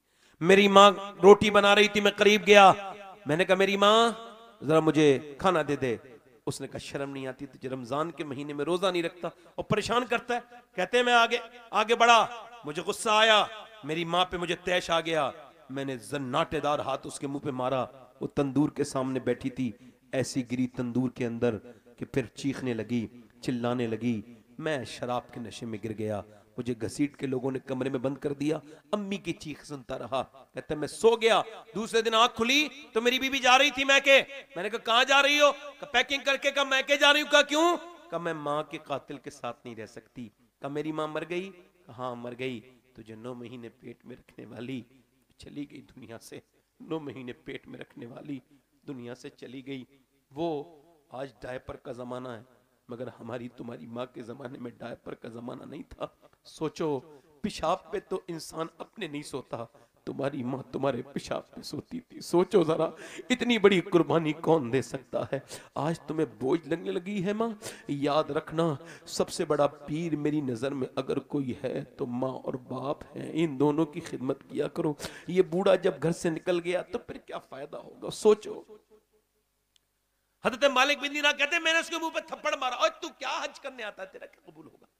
कहते मैं जब जाके लेटा ना सोया तो फिर हुजूर का दीदार हुआ, और सरकार ने फरमाया तूने डरे हुए को डरा दिया। मैंने अर्ज की हुजूर उसने माँ को, फरमाया अल्लाह बख्शेगा उसे, और माँ की वजह से ही बख्शेगा। कयामत के दिन उसकी माँ कहेगी अल्लाह मेरे मालिक किसने मुझे जलाया था, मेरी क्या खता थी, मैंने तो उसको पाला था। अल्लाह फरमाएगा जहन्नम में डालो इसे। अब जहन्नम के फरिश्ते घसीट के लेके जा रहे हैं। वो कह रहा है माँ नहीं देख रही है, फिर कहेगा माँ, फिर माँ नहीं देखेगी, फिर तीसरी बार कहेगा अल्लाह की रहमत होगी, माँ पलट के देखेगी, क्या बात है? तो कहेगा मेरी माँ एक बार कांटा लगा था बचपन में, रोता हुआ आया था, तूने कांटा निकाला और उसके बाद तू रोने लगी थी, मेरे पाँव में तूने अपना दुपट्टा फाड़ के बांधा था, आज तो मुझे जहन्नम में ले जा रहे हैं, आज माफ नहीं करेगी? माँ अपने बेटे की तरफ देखेगी, अल्लाह का फजल होगा, कहेगी ओ मेरे मालिक मेरे बेटे को माफ कर दे, मेरे बेटे को माँ। अल्लाह फरमाएगा इसने तुझे जलाया था? हाँ मालिक जलाया था, मगर है तो मेरा लाल, है तो मेरा बेटा, है तो मेरे दिल का चैन। ओ मेरे भाइयों, ओ मेरे दोस्तों, बाप है तो उसकी कदर कर लो। माँ बाप चले जाते हैं तो दुनिया में ये नेमत फिर कभी मिलती नहीं। आज से 23 साल पहले मेरे वालिद का विसाल हुआ। मैंने हिंदुस्तान के अलावा दूसरे मुल्कों में भी तकरीर की गया, मगर कभी कभी सोचता हूँ कि यार सब ने मेरी तकरीर सुन ली, सब ने तारीफें कर दी, अगर मेरा बाप एक तकरीर मेरी सुन लेता तो उसका दिल कितना ठंडा हो जाता। आज दुनिया में रंग है यार, वो पेड़ जब फल दे रहा है, और जब वो फल दे रहा है अचानक पेड़ रोने लगा। किसी ने पूछा पेड़ वो रोता क्यों है? कहने लगा मेरा माली जो था ना, जिसने मुझे सर्दी गर्मी से बचाया, जिसने अपने खून पसीना लगा के मुझे सींचा है, आज जब मैं फल देने के लायक हुआ हूं तो वो मेरा माली चला गया। अगर वो एक फल खा लेता तो बड़ी बात होती। आपकी मेहनतों से आप नसीब वाले हैं जो अब्बा तुम्हारे हाथ से पैसा ले रहे हैं, वरना बाप को पैसा देने के लिए तरसते हैं लोग। बाप तो अपनी खिदमत करके चला जाता है। ये दाढ़ियां सफेद वाले जो बूढ़े बैठे हैं, ये पहले बूढ़े नहीं थे, ये तुम्हें जवान करने में बूढ़े हुए हैं। इन्होंने अपनी जवानियों में सारी ख्वाहिशें कुर्बान कर दी, तब तुम यहां तक आए हो, और बड़े हो के तुम ये कह दो तुम्हारे हमारे लिए तुमने किया ही किया, इससे बड़ा दिल फट जाता है बाप का। याद रख मेरे दोस्त, जिसके माँ बाप नाराज है उससे अल्लाह नाराज है। याद रख, अगर माँ बाप का गुस्ताख होके मरा तो तुझे बर्बादी की बिशारत है, और अगर माँ बाप को तू राजी करके मरा है तो जन्नत की बिशारत है। याद रख मेरे दोस्त, माँ बाप की कदर किया कर, माँ बाप की कदर किया कर। दिल लग रहा आप लोगों को? नहीं लग रहा है? थोड़ी देर और बोलूं? हाँ माशाअल्लाह। एक बात और आपसे अर्ज कर दूं, हुजूर आए ना मेरे नबी, तो बेटियों पे हुजूर की रहमतें हो गई। जोर से बोलो सुभान अल्लाह। हाँ, लड़कियों पे फजल हो गया अल्लाह का। लड़कियों को क्या करते थे बोलो? जिंदा दरगोर करते थे, हैं? और हुजूर ने क्या फरमाया मेरे नबी ने? फरमाया तुम अपनी बेटी को जिंदा दरगोर कर रहे हो, मेरी फातिमा मेरे जिगर का टुकड़ा है। अच्छा, औरतों पे जुल्म नहीं होता था? आज भी होता है। कुछ जालिम करते हैं, बीवियों को पैर की जूती समझते हैं कुछ लोग, बीवियों को बदतमीजी से बोलते हैं, उनकी इंसल्ट करते हैं, फिर कहते हैं बीबी हमारे झगड़ा बहुत चल रहा है घर में। और झगड़े आप खुद पैदा करते हो। आम हालात में यह है कि बीबी से कुछ भी कहना हो अकेले में कहो, लोगों के सामने उसे बेइज्जत। कभी बीबी बीमार हो जाए तो उसकी मदद भी कर दिया करो, ये कोई बुरी बात? इंसान का बच्चा वही है जो अपनी बीबी पर कभी परेशान हो जाए तो काम में आ जाए। ये कौन सी बात है साहब कि आप बाहर जाके सारे काम कर लेंगे? हमने देखा है मजदूर बाहर जो है ना खूब मजदूरी कर लेगा, बाद में झाड़ू भी लगा देता है, मगर अपने घर में आके झाड़ू नहीं उठाएगा। तकब्बुर तो हर आदमी को होता है ना, घर में आके झाड़ू नहीं उठाएगा। ये बाहर जो लोग बात कर रहे हैं, आप में से एक आदमी उठ के इनके हाथ जोड़ लो, कहीं हुजूर की बातें हो रही हैं, थोड़ी देर जरा सुन लो भाई। जो भी है इनके हाथ ही जोड़ लेना, चूंकि ये हाथ ही जोड़ने के लायक है। हाँ, इधर देखो मेरी तरफ, एक ही आदमी जाना बस। अच्छा एक बार बताओ, मुझे ठीक से बताना, आपके दिलों को सुकून हुआ कि नहीं हुआ? जल्दी बताओ, क्यों हुआ मालूम है? क्योंकि अल्लाह के जिक्र में ही दिलों का चैन है। कितनी बड़ी बड़ी महफिल करा लो, मगर दोस्तों कभी ये सुकून मिल जाए तो बताना, जो हुजूर की महफिलों में मिलता है। हाँ इधर देखो, बीबियों पे और रहमत बने भाई, आप बरकत बने। बीबी बीमार हो जाए, झगड़ा हो जाए बीबी का, पूरी दुनिया में कहना जरूरी है कि मेरी बीबी झगड़ा हो गया मेरा? बीबी से आपस में बात कर लो। बेहतरीन मियां बीबी वो हैं जो आपस में बात कर लेते हैं, और जो आपस में बात नहीं करते इनकी बात बिगड़ती जरूर है। इसे ध्यान से सुनना। इमाम हुसैन कहते हैं, मेरे भाई इमाम हसन ने कहा मैं अपनी बीबी को तलाक दे रहा हूं। मैंने कहा क्यों दे रहे हैं? कहने लगा तुम्हें को बताऊं मेरी बीबी है। कहते हैं उस दिन मुझे ये इस आयत का मतलब समझ में आया, हुन्ना लिबासुल लकुम व अंतुम लिबासुल लहुन्ना, कि तुम उसका लिबास हो और वो तुम्हारा लिबास है। यानी तुम अपनी बीबियों की कमी छुपाओ, वो तुम्हारी कमियां छुपाएंगी। और जो अपनी बीवी की बुराई शुरू करता है उसका घर कभी नहीं बनेगा, औरत का ही नहीं आदमी का भी नहीं बनेगा। वो जो बुराइयां करता फिरता है अपनी बीवी की। एक बार बताओ, साथ रहना है तो झगड़ा कैसा,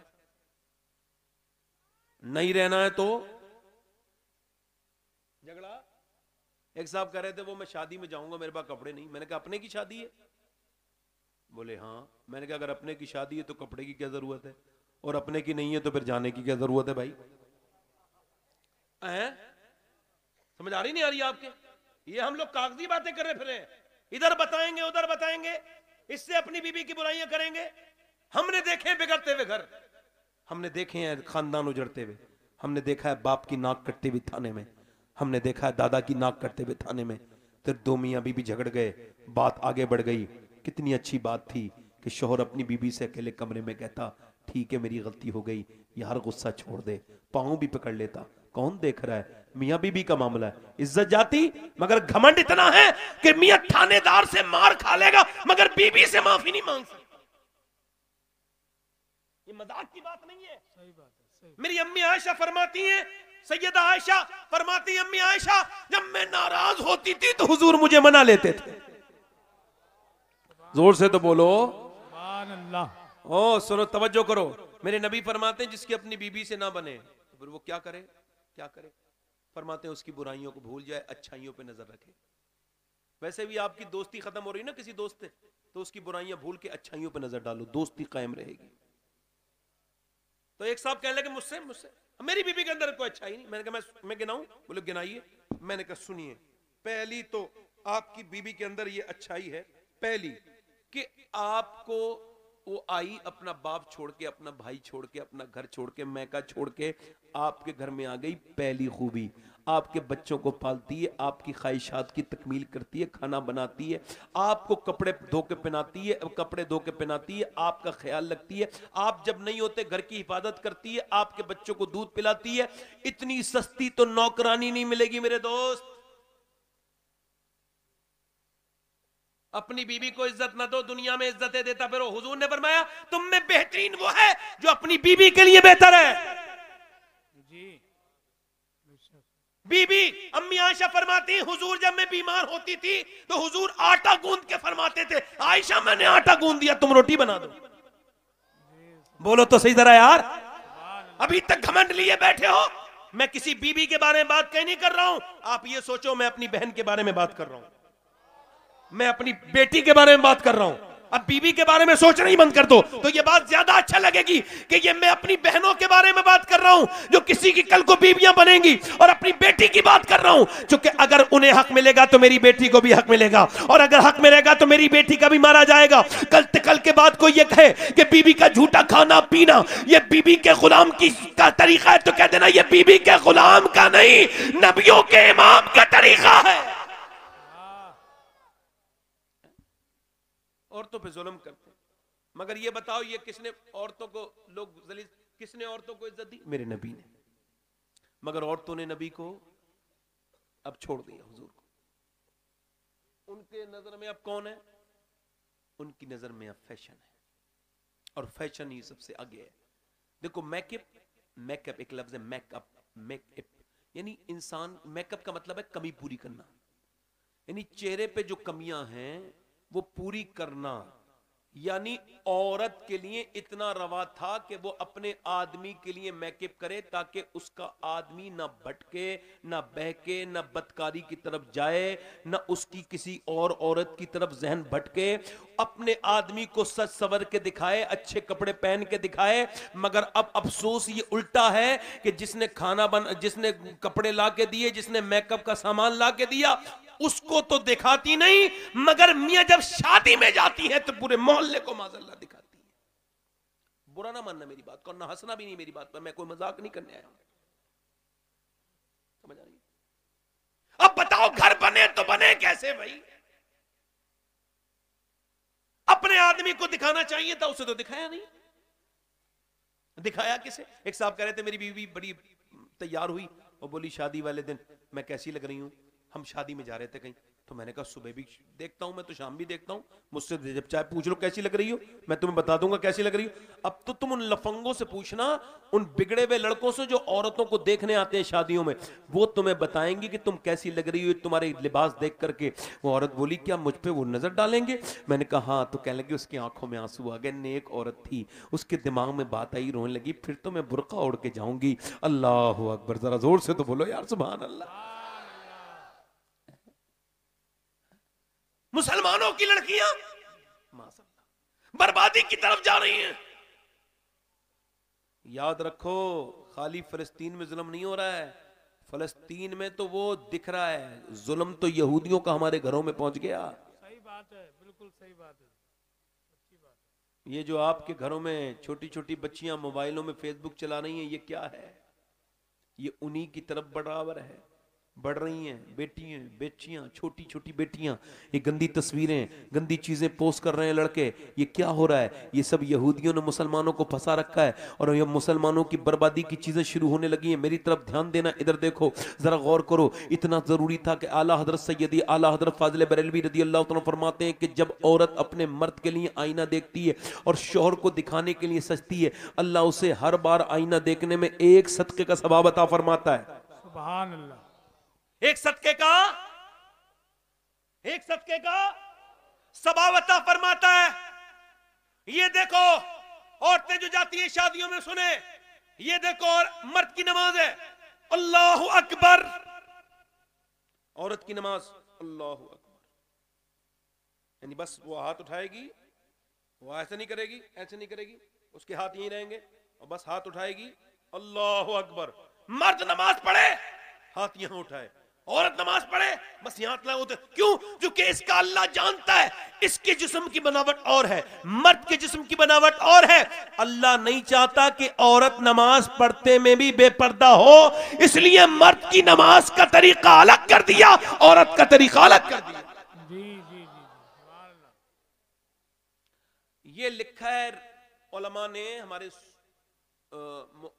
हमारे फुकहा ने, कि अगर औरत को अपनी कलाई खोलनी पड़े वुजू करने के लिए ऐसी जगह जहां गैर मर्द मौजूद हो, और वो कलाई खोले बगैर पानी लेके जा नहीं सकती, बेपर्दगी होगी, वुजू करना है उसे, तो वो वुजू ना करे, घर में जाके तयम्मुम कर ले, उस पे वुजू नहीं है, चूंकि उसको पर्दा करना लाजिम है। आप समझ रहे हो इस बारीकी को? ये हमारे हसन भाई अपनी बेगम को लेके अगर ये सफा मरवा दौड़ने के लिए गए वहां पे हरम में, तो अब इनकी बीबी भी इनके साथ चल रही है। इन्न सफा वल मरवता मिन शाइरिल्लाह, सफा मरवा अल्लाह की निशानी है ना। वहां हाजरा दौड़ी थी, इनकी बीबी भी दौड़ने लगी। उन्होंने कहा तुम नहीं दौड़ोगी? उसने कहा क्यों नहीं दौड़ेंगे? इब्राहिम अलैहिस्सलाम की बीबी दौड़ी थी, खातून इब्राहिम दौड़ी थी, तो खातून हसन क्यों नहीं दौड़ेगी? इस वजह से कि वो दौड़ी थी, अकेली थी। आप दौड़ोगी बेपर्दा हो जाओगी, इसलिए अल्लाह ने मर्द का हज अलग कर दिया, औरत का हज अलग कर दिया। वाह, समझ रहे हो? और मर्द मरे तो 3 कपड़े, औरत मरे तो 5 कपड़े। मगर औरतों को असर पड़ गया किसका? गानों का, ड्रामों का, बाजों का। छोटी छोटी बच्चियां इंस्टाग्राम पे आ गई। अल्लाह अकबर। अब बर्बादी से कौन बचाएगा इस उम्मत को? जिस उम्मत की नई बच्चियां इंस्टाग्राम बनाने लगी, यूट्यूब पे आने लगी, जिसकी बच्चियां मोबाइल। वो यार एक साहब को हमने पता चला हमें कि वो साहब बड़े नाराज थे, झगड़ा कर लिया। मैंने कहा क्या हुआ? कहने लगे वो मोहल्ले से निकलते हुए एक लड़का लड़की आपस में दिन दहाड़े बदतमीजी कर रहे थे, मुझे गुस्सा आ गया। मैंने कहा यार आदमी बड़े नेक हैं आप, मगर आपको गुस्सा बड़ी देर से आया। बाहर बदतमीजी हो रही थी, गुस्सा आ गया। घर में तेरे टीवी में रोज बदतमीजी होती है, तब तुझे गुस्सा नहीं आया। फला की लड़की भाग गई, फला की भाग गई। लड़की भागती है क्या? नहीं, माँ बाप भगाते हैं, हालात पैदा करते हैं। वरना लड़कियां तो माँ बाप के जनाजे की रौनकें हैं। मुझे बताओ आप, कभी आपने लड़कों को लड़ते देखा होगा, मगर लड़कियों को कभी जायदाद के लिए लड़ते नहीं देखा होगा। लड़कियां तो बहुत प्यारी होती हैं, इन्हें बदला बिगाड़ा तो इन्होंने, इनके घर वालों ने, इन्हें बर्बाद कर दिया। और तवज्जो करो, घर में टीवी चल रही है, नाक कट गई, नाक ऐसी थोड़ी कटी। सुनो, पहले टीवी चल रही है, लड़की 10 साल की है, देख रही है, अम्मी बेगैरत, अब्बा बेगैरत, घर में सब बेगैरत ही बेगैरत है, बेशर्मों की मंडी है। अब्बा भी देख रहे हैं, फिल्म चल रही है, अम्मी भी देख रही हैं। आप जरा गौर करो, जरा गौर करो। देखती रही, उसके अंदर गंदे सीन आते हैं, मैं तो बयान भी नहीं कर सकता इतनी मिंबर पे कि वो क्या करते हैं, टीवी में क्या होता है वो बताते हैं। बड़ी बदतमीजी होती है, बड़ी बदबख्ती होती है उसके अंदर। माज़अल्लाह, अस्तगफिरुल्लाह, माज़अल्लाह, तौबा तौबा, अस्तगफिरुल्लाह। लोगों की आंखों पे कहीं कहन न गिर जाए अल्लाह का, कहीं ऐसा ना हो सबके अमाल। आपको लग रहा है, मगर मुझे लग रहा है बड़ा सख्त हो रही है। याद रखना इस बात को, क्योंकि अब गुनाहों को लोग गुनाह नहीं समझ रहे। अब एक घटिया फिल्म देखते देखते लड़की देख रही है, हीरो हीरोइन मिलते नहीं है, अम्मी रोने लगती है। अम्मी का दिल बड़ा कमजोर है, हीरो हीरोइन नहीं मिले, अम्मी ने दुपट्टे से आंसू पोंछने शुरू कर दिए। हीरो हीरोइन मिले तो अम्मी खुश हो गई। वो यही देखते देखते जवान हुई, उसने देखा अम्मी भी खुश हो जाती हैं, अब्बा भी चलो वही कर लें जिसे देख के खुश होते हैं, चलो भाग जाते। वो भी भागी तो अम्मी बोली मेरी नाक कट गई, अब्बा बोला हमने कहा तुमने खुद कटाई ना, हमने थोड़ी कहा था तुमसे कटाने को। अगर तेरी बीबी इस टीवी के सामने रोने के बजाय मुसल्ला बिछा के अल्लाह के सामने रोई होती तो तेरी बेटी भागती नहीं, बल्कि तेरा सर फकर से बुलंद कर देती। नारे तकबीर, नारे बोलो तो सही जरा यार, बोलो तो सही। खामोश हो गए बिल्कुल। बहुत अच्छा। इधर देखो, तवज्जो करो, मैं आपसे अर्ज कर रहा हूं, थोड़ी तवज्जो करो मेरी तरफ, गौर करो। जैसे बेटी, मतलब यह कि बेटी कैसे बिगड़ी, अब मैं आपको बताऊं। 10 साल की बेटी को वो चलाना शुरू कर दिया, दिखाना शुरू कर दिया फिल्म के गाने। कहां चले बेटे, कहां जा रहे हो? आप हंसा मत करा करो, मैंने इतनी ऐसी ऐसी बातें कही, रोने को दिल तो नहीं चाहता। आपको पता है कुरान ने कहा है कम हंसो ज्यादा रो जी। हंसी कभी मुस्कुराना ठीक बनता है कभी कभी, मगर महफिलों में मुस्कुराना हंसना ये गलत बात है। इससे हुजूर के जिक्र की माज़अल्लाह मकरू है इस तरह की बातें। बल्कि उलमा ने लिखा है जहां इस तरह की महफिल में उलमा बैठे हों, वहां जोर जोर से हंसना, कहका लगाना, ये जिना करने से भी बुरा काम है। ये मजाक नहीं है भाई, हुजूर की महफिल है। ये मिंबर, आपको क्या पता है, ये मुझसे कुर्सी का हिसाब होगा, आपसे बैठने का होगा। अब मेरी बात गौर करो, तवज्जो करो। दिल लग रहा नहीं लग रहा है आपका? दिल लग रहा नहीं लग रहा है? मैं क्या कह रहा था, इधर देखो, मेरी तरफ देखो। मां का असर बच्चे पे पेट के बाद नहीं होता, पेट के अंदर से शुरू हो जाता है। ये बात हम नहीं कह रहे हैं, बल्कि मेडिकल साइंस भी इस बात को कह रहा है। हजरत अली कहते हैं मेरी शादी होने वाली थी। किसकी शादी होने वाली है बोलो? किसकी? हजरत अली की शादी होने वाली है। कहते हैं शादी मेरी हो रही है, हुजूर के घर बारात जा रही है, दूल्हा बन के अली जा रहा है, जो वलियों का सरदार है। जरा जोर से तो बोलो, वलियों का सरदार है। बारात हो रही है मियां अली की, दुल्हन है फातिमतुज़ ज़हरा। सुभान अल्लाह। हमारे यहाँ बारात में कोई ऐसा बुरा काम नहीं हो छुट्टा जो होता ना हो। जी सच्ची बात। नाच गाने से लेकर के सब कुछ होता है। तो सुनो, हजरत अली कहते हैं मेरी बारात, अरे यार उस बारात के बारे में कोई क्या अंदाजा कर सकता है? जिसमें बराती अबू बकर सिद्दीक हो, वाह वाह वाह, सुभान अल्लाह सुभान अल्लाह, बराती उमर फारूक आजम हो, सुभान अल्लाह सुभान अल्लाह, दूल्हा अलीउल मुर्तजा हो, सुभान अल्लाह, और दुल्हन फातिमतुज़ ज़हरा हो, और काजी मोहम्मद मुस्तफा हो। अरे जब ऐसी बारात होती है तो बच्चे भी हसन हुसैन पैदा होते हैं। सुभान अल्लाह सुभान अल्लाह।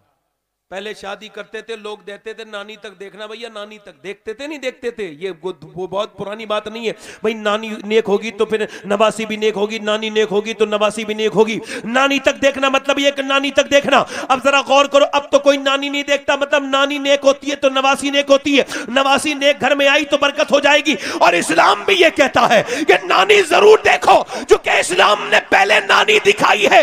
इस्लाम कहता है नानी देखनी है तो पहले मक्के की खतीजतुल कुबरा को देखो, और अगर माँ देखनी है तो मदीने की फातिमतुज़ ज़हरा को देखो, और अगर नवासी देखनी है तो करबला की ज़ैनब कुबरा को देखो। वाह वाह वाह वाह, जिंदाबाद जिंदाबाद, सुभान अल्लाह सुभान अल्लाह, बहुत अच्छा सर, बहुत अच्छा। हजरत अली कहते हैं मेरी दुल्हन मेरे घर आ गई। हुजूर की बेटी की शादी हुई सैयदा फातिमा हुजरे में, और कमरे में हजरत अली गए, कहते मैं देख के रोने लगा। फातिमा मेरी तरफ आई और कहने लगी आप रोते क्यों हैं, क्या गम है आपको?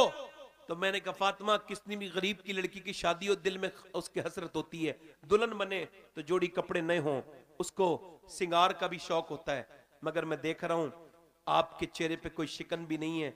हुजूर की तरबियत देख रहा हूं कि मेरे नबी की बेटी दुल्हन बन के आई है तो सर पे उसके जो चादर है उसमें 17 पैमद लगे हुए हैं, और नबी की बेटी को कोई अफसोस नहीं। तो हुजूर की बेटी आगे बढ़ी, अपने शौहर के आंसू पोंछे और कहा है मेरे सरताज अली, मेरे अब्बा कहते हैं अल्लाह अच्छे कपड़े पहनने से राजी नहीं होता, अल्लाह तो सजदे करने से राजी होता है, अल्लाह तो तकवा करने से राजी होता है, तकवा इख्तियार करने से अल्लाह राजी होता है। इधर देखो, तवज्जो करो, हुजूर की बेटी को ये बेटियां क्या जवाब देंगी? कयामत के दिन में ये क्या जवाब देंगी? एक दिन हुजूर अपनी बेटी से मिलने के लिए गए। इमाम गजाली ने इस हदीस को कोट किया है, हुजूर जब गए तो मेरे नबी पाक सल्लल्लाहु अलैहि वसल्लम ने आवाज दी फातिमा अंदर आ जाऊं। अंदर से आवाज, अब्बा अकेले हैं तो आ जाएं, मेरे साथ इमरान आए मेरी बेटी, उन्हें न लाएं अब्बा। क्यों न लाऊं? उन्हें न लाएं अब्बा, उन्हें न लाएं। फातिमा मेरी बेटी क्यों न लाऊं अब्बा, उन्हें न लाएं। हुजूर ने कई बार पूछा ना क्यों न लाऊं, तो इमरान सरदार साथ थे हुजूर के सहाबी, वो कहते हैं मैं खड़ा था।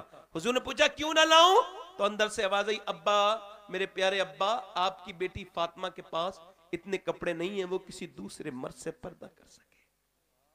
अल्लाह, एक जोड़ी कपड़े में पैमद बहुत लग गए। अल्लाह, हुजूर अंदर गए। जब अंदर गए ना मेरे नबी, तो देखा पूरा चेहरा पीला है, चेहरे में गड्ढे पड़ रहे। मेरी लाडली बेटी क्या हो गया? बाप तो ऐसी पूछ लेना तो बेटियां रोने लगती हैं। तो पूछा क्या बात है मेरी बेटी? कोई बात नहीं, आज तुम अपनी बेटियों को सोचते हो, मेरे हुजूर की बेटी की बात सुनो। मेरी बेटी बताना मेरी सैयदा तुझे क्या हुआ इतनी कमजोर? अल्लाह का शुक्र है। और बताना मेरी बेटी, अल्लाह का शुक्र। और मेरी फातिमा बताना क्या हो गया? हुजूर की बेटी उठी, कहने लगी अब्बा और तो कोई बात नहीं है। अच्छा बाप बार बार पूछे, और बाप भी हुजूर जिसकी तस्कीन से रोते हुए हंस पड़े, उस तबस्सुम की आदत पे लाखों सलाम। बताना मेरी बेटी। तो बेटी फिर फूट गई, कहने लगी अब्बा 5 दिन से कुछ खाया नहीं है, मेरे पेट से एक पत्थर बंधा हुआ है। अल्लाह अकबर। हुजूर ने सर पे हाथ रखा और कहा मेरी बेटी, दुनिया मोमिनीन के लिए कैद खाना है, मताउन दुनिया कलील, दुनिया छोटी है, आखिरत बड़ी है मेरी बेटी। वलल आखिरतु खैरुल लका मिनल ऊला। ऐ मेरी बेटी, आखिरत बड़ी है मेरी बेटी।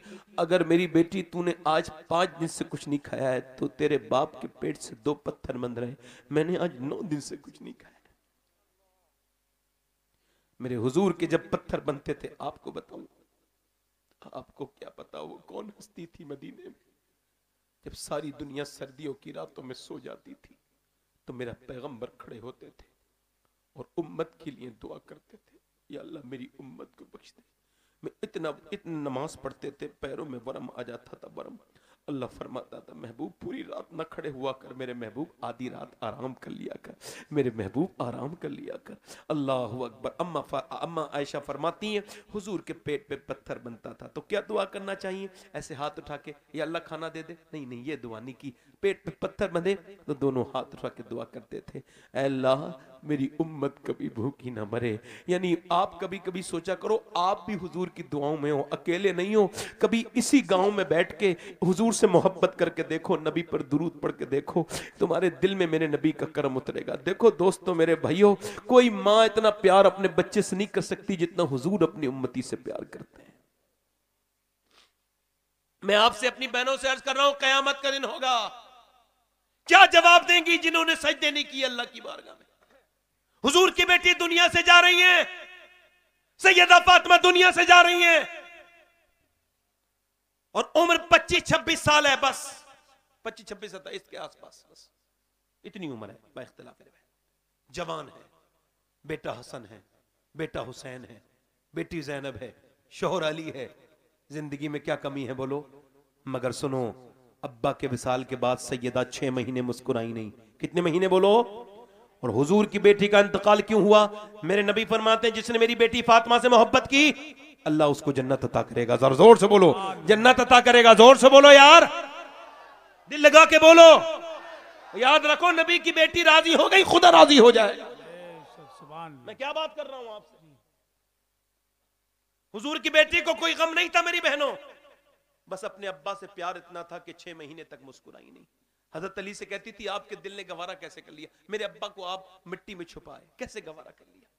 कहते हैं हजरत अली, सैयदा इंतकाल करने वाली थी, मुझसे बोली मैं नहाली हूं और आज मैं अपने अब्बा से मिलने ही वाली हूं, आज मेरा इंतकाल हो जाएगा।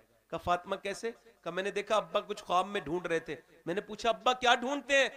फरमाया फातिमा मेरी बेटी तुझे ढूंढ रहा हूं, इसकी ताबीर यही होती है मैं दुनिया से चली जाऊंगी। हजरत अली कहते हैं मैंने हाथ में लिया ना फातिमा का, तो हाथों में ठेठ पड़ी हुई थी, ठेठे पड़ी हुई थी, खून रसता था।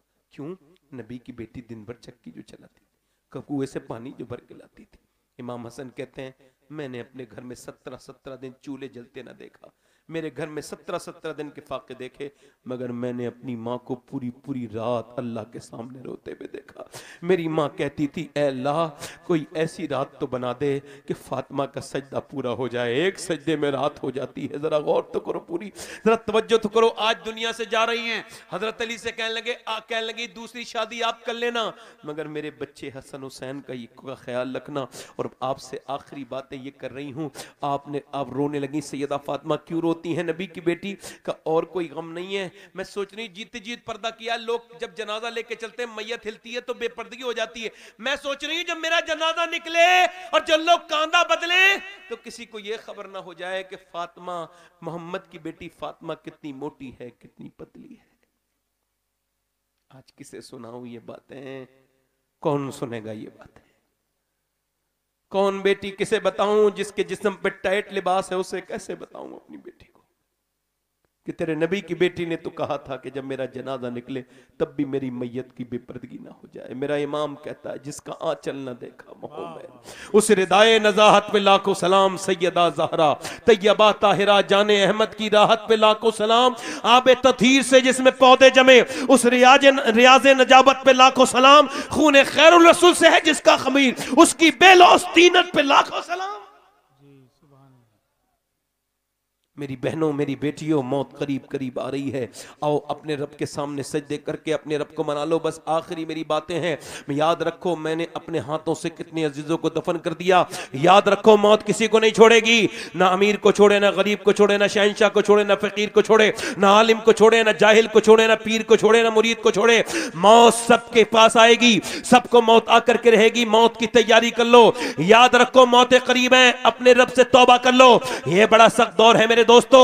अल्लाह के रसूल फरमाते हैं जब रूह निकलती है मर्द की, औरत की, अल्लाह ताला उसके गले की ताकत अगर न छीने तो वो इतनी जोर से चीखे मौत मरने वाला कि उसकी आवाज सुन के जिंदा अपना खाना छोड़ दे, पीना छोड़ दे। अल्लाह अकबर, अल्लाह। ये गर्दन की ताकत, ये अभी आपको इससे डर नहीं लगेगा, आपको, मुझे भी नहीं लगेगा क्योंकि मेरे ईमान कामिल नहीं हमारे, वरना कब्र से लोग डरते थे जिनके ईमान कामिल थे। हुजूर के दामाद हजरत उस्मान गनी, 2 बेटियां एक के बाद एक, निकल के जा रहे हैं, गड्ढे को देख के बेहोश हो गए। उर्फे आम में गड्ढा ही कहते हैं, गड़ा है वैसे लफ्ज। तो आप गिर गए, आप उसे देख के बेहोश हो गिर गए। किसी ने पूछा होश में आए, ये आप इसे देख के क्यों बेहोश हो गए? हजरत उस्मान गनी कहने लगे इस वजह से कि ये देख के गड्ढा मुझे अपनी कब्र याद आ गई, मुझे अपनी कब्र, बोलो कब्र याद आ गई। मेरे दोस्तों अपने रब से तौबा कर लो, अपने रब से कहो माफ कर दे। आपने पोस्टमार्टम होते देखा है? मैंने देखा है। कभी गंदी तस्वीरें देखने का दिल करे ना तो पोस्टमार्टम देखना। पहले वो चीरते थे कुल्हाड़ी से, अब नहीं है। पहले मैंने तकरीर की थी कुल्हाड़ी से चीरते, अब वो अपडेट हो गए, इस वजह से बयान कर रहा हूं। अब वो अपडेट हो गए, अब वो कुल्हाड़ी से नहीं चीरते बल्कि उनके पास ग्लेंडर है। मर्द औरत जो भी मर के आते हैं बिल्कुल बगैर कपड़ों के पड़े होते हैं उनके सामने, वो डालते हैं यहां से और ऐसे कर कर, इंसान कोई बहुत कमजोर चीज नहीं, ऐसे काटते हैं, कर कर पूरा फाड़ देते हैं, पूरा जिस्म फट जाता है और अंदर जो है ना उसके जितनी भी चीजें होती हैं वो अच्छी उनके काम की निकालते हैं। उसके बाद पूरा फटा हुआ इंसान सामने पड़ा है, कोई उस पर डॉक्टरी कर रहा है, कोई कुछ कर रहा है। उसके बाद वो मोटे मोटे सुए से सीते हैं और पूरा जिस्म। मैंने एक आदमी का गुस्ल दे रहा था, उसका पोस्टमार्टम हो गया था, मेरी उंगली अंदर चली गई थी, मेरा खून निकल गया, चूंकि उसके ऐसे फाड़ा गया था सर के पर, सिया नहीं गया था, पूरा सर में से भेजा बाहर को आ रहा था। अल्लाह अकबर। अल्लाह के रसूल फरमाते जब मुर्दे का हाथ पकड़ता है ना गस्साल, मुर्दा कहता आराम से, जरा नरमी कर, जरा नरमी कर, तेरे पकड़ने से बड़ी तकलीफ होती है। यार जब हाथ पकड़ने से तकलीफ होती है, जब जनाजा लेके चलते हैं तो कहता हल्के कदमों से चलो, तुम जब कांधा बदलते हो तकलीफ होती है, तो ये बताओ पोस्टमार्टम से कितनी तकलीफ होती होगी। कैसी? अपने रब से दुआ करो, ऐ अल्लाह हमें पोस्टमार्टम की मौत से बचा ले मेरे मालिक। पोस्टमार्टम की मौत कितनी सख्त मौत है। अल्लाह अकबर। मैं तो दिन रात दुआ करता हूँ, या अल्लाह अपनी रहमतों वाली मौत देना। मूसा अलैहि सलाम के जमाने में एक आदमी एक औरत के पास आया, आखिरी बात ध्यान से सुनना। एक औरत अपने एक आदमी के पास आई, कह लगी मुझे कुछ अल्लाह के नाम पे दे दे, मेरे बच्चे भूखे हैं। उसने कहा मैं तो लड़कियों का औरतों का शौकीन हूँ, तू रात को मेरे पास आ जाना, ले जा। उसने कहा मैं अपने जिस्म बेचने नहीं आई, चली गई। फिर वापस आई, कहने लगी मेरे बच्चे भूखे हैं। ओ इंसान जरा रहम कर, कुछ तो दे दे, मैं रात को आ जाऊंगी, जो तेरा दिल चाहे कर लेना। वो चला गया और वो उसने पैसे दे दिए, वो चली गई, पैसे वैसे दे के आई और आने के बाद वो उसके कमरे में बैठी है, ये जिना करने के इरादे से इसका हाथ पकड़ने वाला है। और जरा देखो तो इसे ईमान कहते हैं। कांपने लगी, कांपी, थर थर कांपी, आंसू निकल गए। कहा क्यों रोती है? पैसे नहीं मिले? पैसे सब कुछ नहीं होते। क्या क्या मतलब? का ईमान भी कुछ होता है। का क्या ईमान है तेरा? का मेरा ईमान यह है कि जब मैं सजदा करती हूँ तब भी अल्लाह देखता है, और जब मैं अपना जिस्म बेच रही हूँ तब भी मेरा अल्लाह देख रहा है। बस उसी रब से कह रही हूँ मालिक अगर मेरे बच्चे बीमार न होते, मेरा शौहर परेशान ना होता तो कभी अपना जिस्म न बेचती। बच्चों की भूख मुझे यहाँ ले आई है, ऐ मेरे मालिक अगर मेरे बच्चे ना भूखे न होते तो मैं ऐसा न करती। वो कांपने लगी।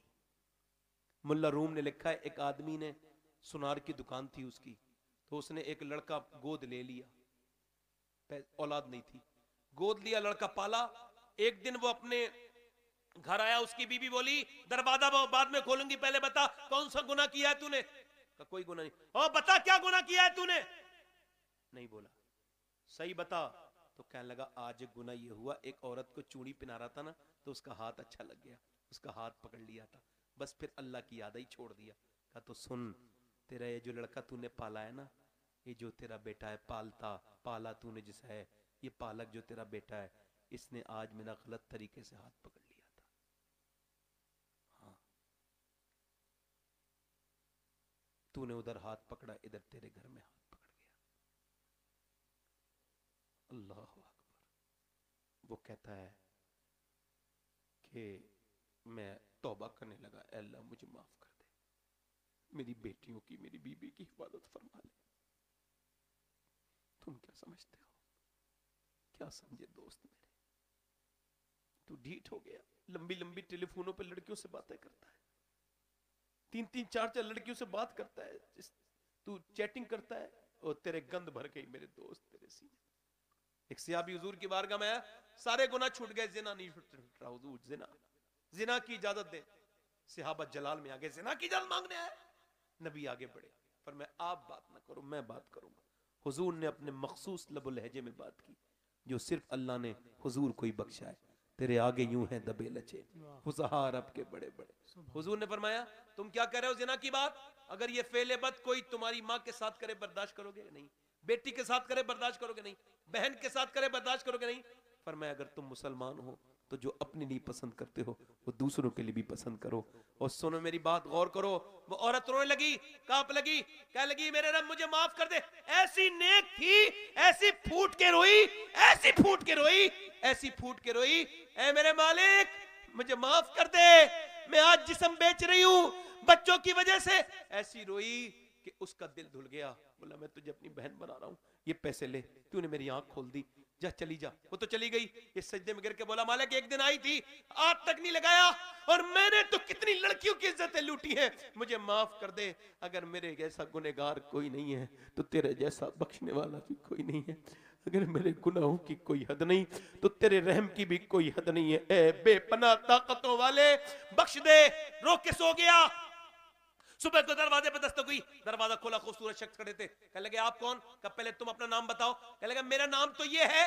कहा तो सुनो, तुझे अल्लाह ने सलाम भेजा है, मैं अल्लाह का नबी मूसा हूं। कहने लगे मूसा ये कोई और घर पे आ गए, ये सलाम का घर नहीं है, ये तो बदकार आदमी का घर है, मैं इस इलाके का सबसे बुरा इंसान हूं। मूसा ने कहा कोई नेकी की है? कहा एक नेकी की, रात एक औरत को छोड़ दिया अल्लाह के खौफ से, फिर बहुत रोया हूं। मूसा ने कहा कितना रोया है? कहा मेरा पूरा चेहरा भीग गया था रोते रोते। मूसा ने कहा सुन तू तो इतना रो लिया चेहरा भीग गया। अल्लाह फरमाता है आदम की औलाद बस इतना रो ले कि तेरी आंख का आंसू निकल के तेरे गाल तक आ जाए, मैं सारे गुनाह उसी से माफ कर दूंगा। सबको मौत आनी है मेरे दोस्त, मौत आनी। मेरा वक्त हो गया। मैंने आज आपके यहां पर जो तकरीर की है ये मेरी इस पूरे महीने की सबसे लंबी तकरीर है, जो तकरीबन 2 घंटे के करीब हो गई। आपको पता तो नहीं चला 2 घंटे का? अब हाथ उठा के बताओ कितने हुजूर के नाम पे गर्दन कटा दोगे? एक दूसरे की तरफ मत देखना, मुस्कुराना नहीं और बात ना करना, एक दूसरे से नीचे हाथ कर लो। जो गर्दन कटा सकता है कुछ भी कर सकता है, कुछ भी कर सकता है ना।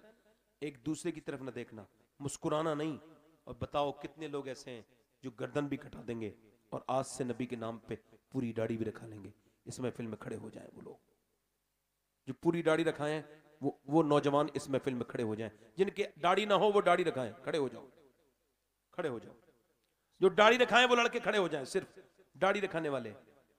कोई किसी को मजाक ना समझे, छोटा बच्चा भी उठाए तो उसका एहतराम करे। इधर आ जाओ, इधर आ जाओ, इधर।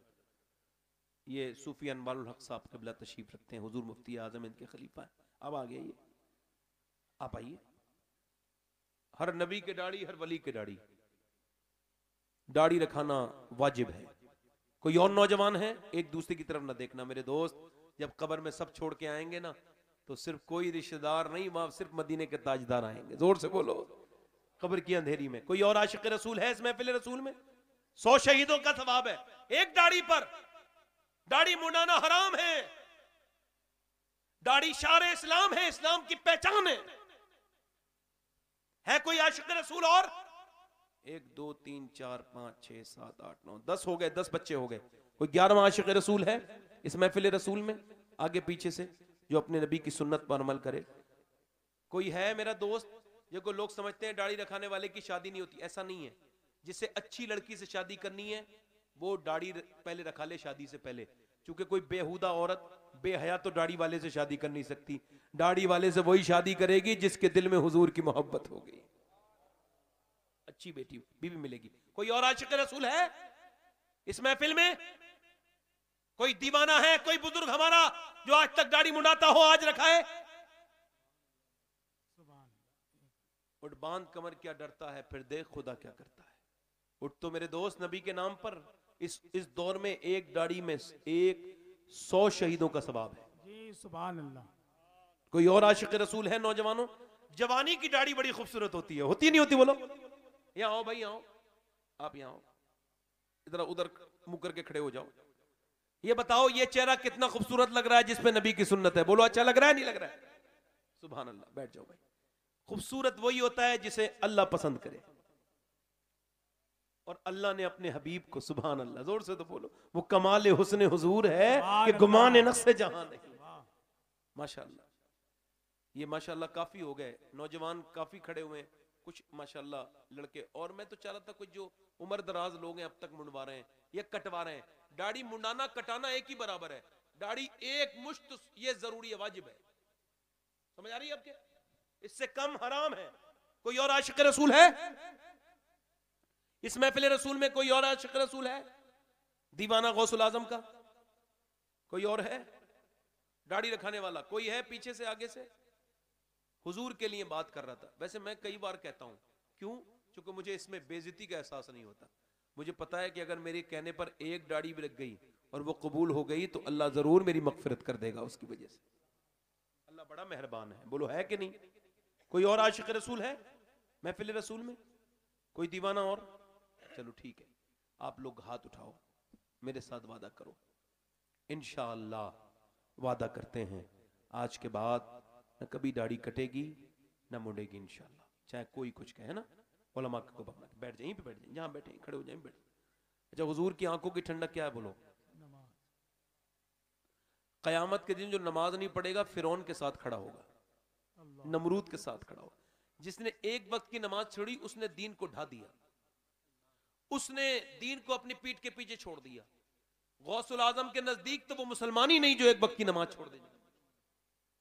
नमाज फर्ज है।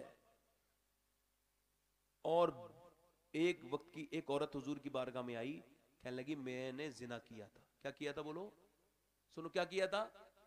जिना किया था।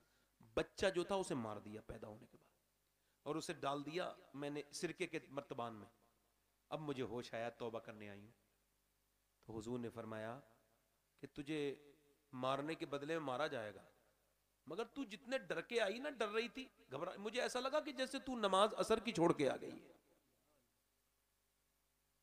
यानी एक वक्त की नमाज छोड़ना जिना करने से भी बुरा काम है। इसको हल्का जानना मेरे दोस्त, नमाज हर वक्त तुम पे फर्ज है।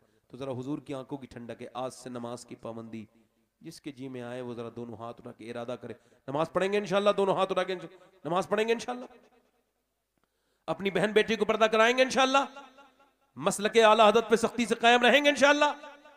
मेरी बहनें दिल में इरादा करें कि पर्दा करेंगी, मेरी बहनें दिल में इरादा करें कि नमाज की पाबंदी करेंगी। अल्लाह ताला आपको सलामत रखे। मेरी कोई बात बुरी लगी हो तो माफ कीजिएगा, तौबा करें। अस्तगफिरुल्लाह रब्बी मिन कुल्लि ज़ंबि व अतूबु इलैह। पढ़ी जी ला इलाहा इल्लल्लाहु मुहम्मदुर रसूलुल्लाह। मेरी जिंदगी का मकसद तेरे दीन की सरफराजी, मैं इसलिए मुसलमान, मैं इसलिए नमाजी। इस्लाम जिंदाबाद, मसलक आला हजरत पाइंदाबाद। लक़द कान लकुम फ़ी रसूलिल्लाहि उसवतुन हसना। सदक़ल्लाहुल अज़ीम। व मा अलैना इल्लल बलाग। अस्सलामु अलैकुम व रहमतुल्लाहि व बरकातहू।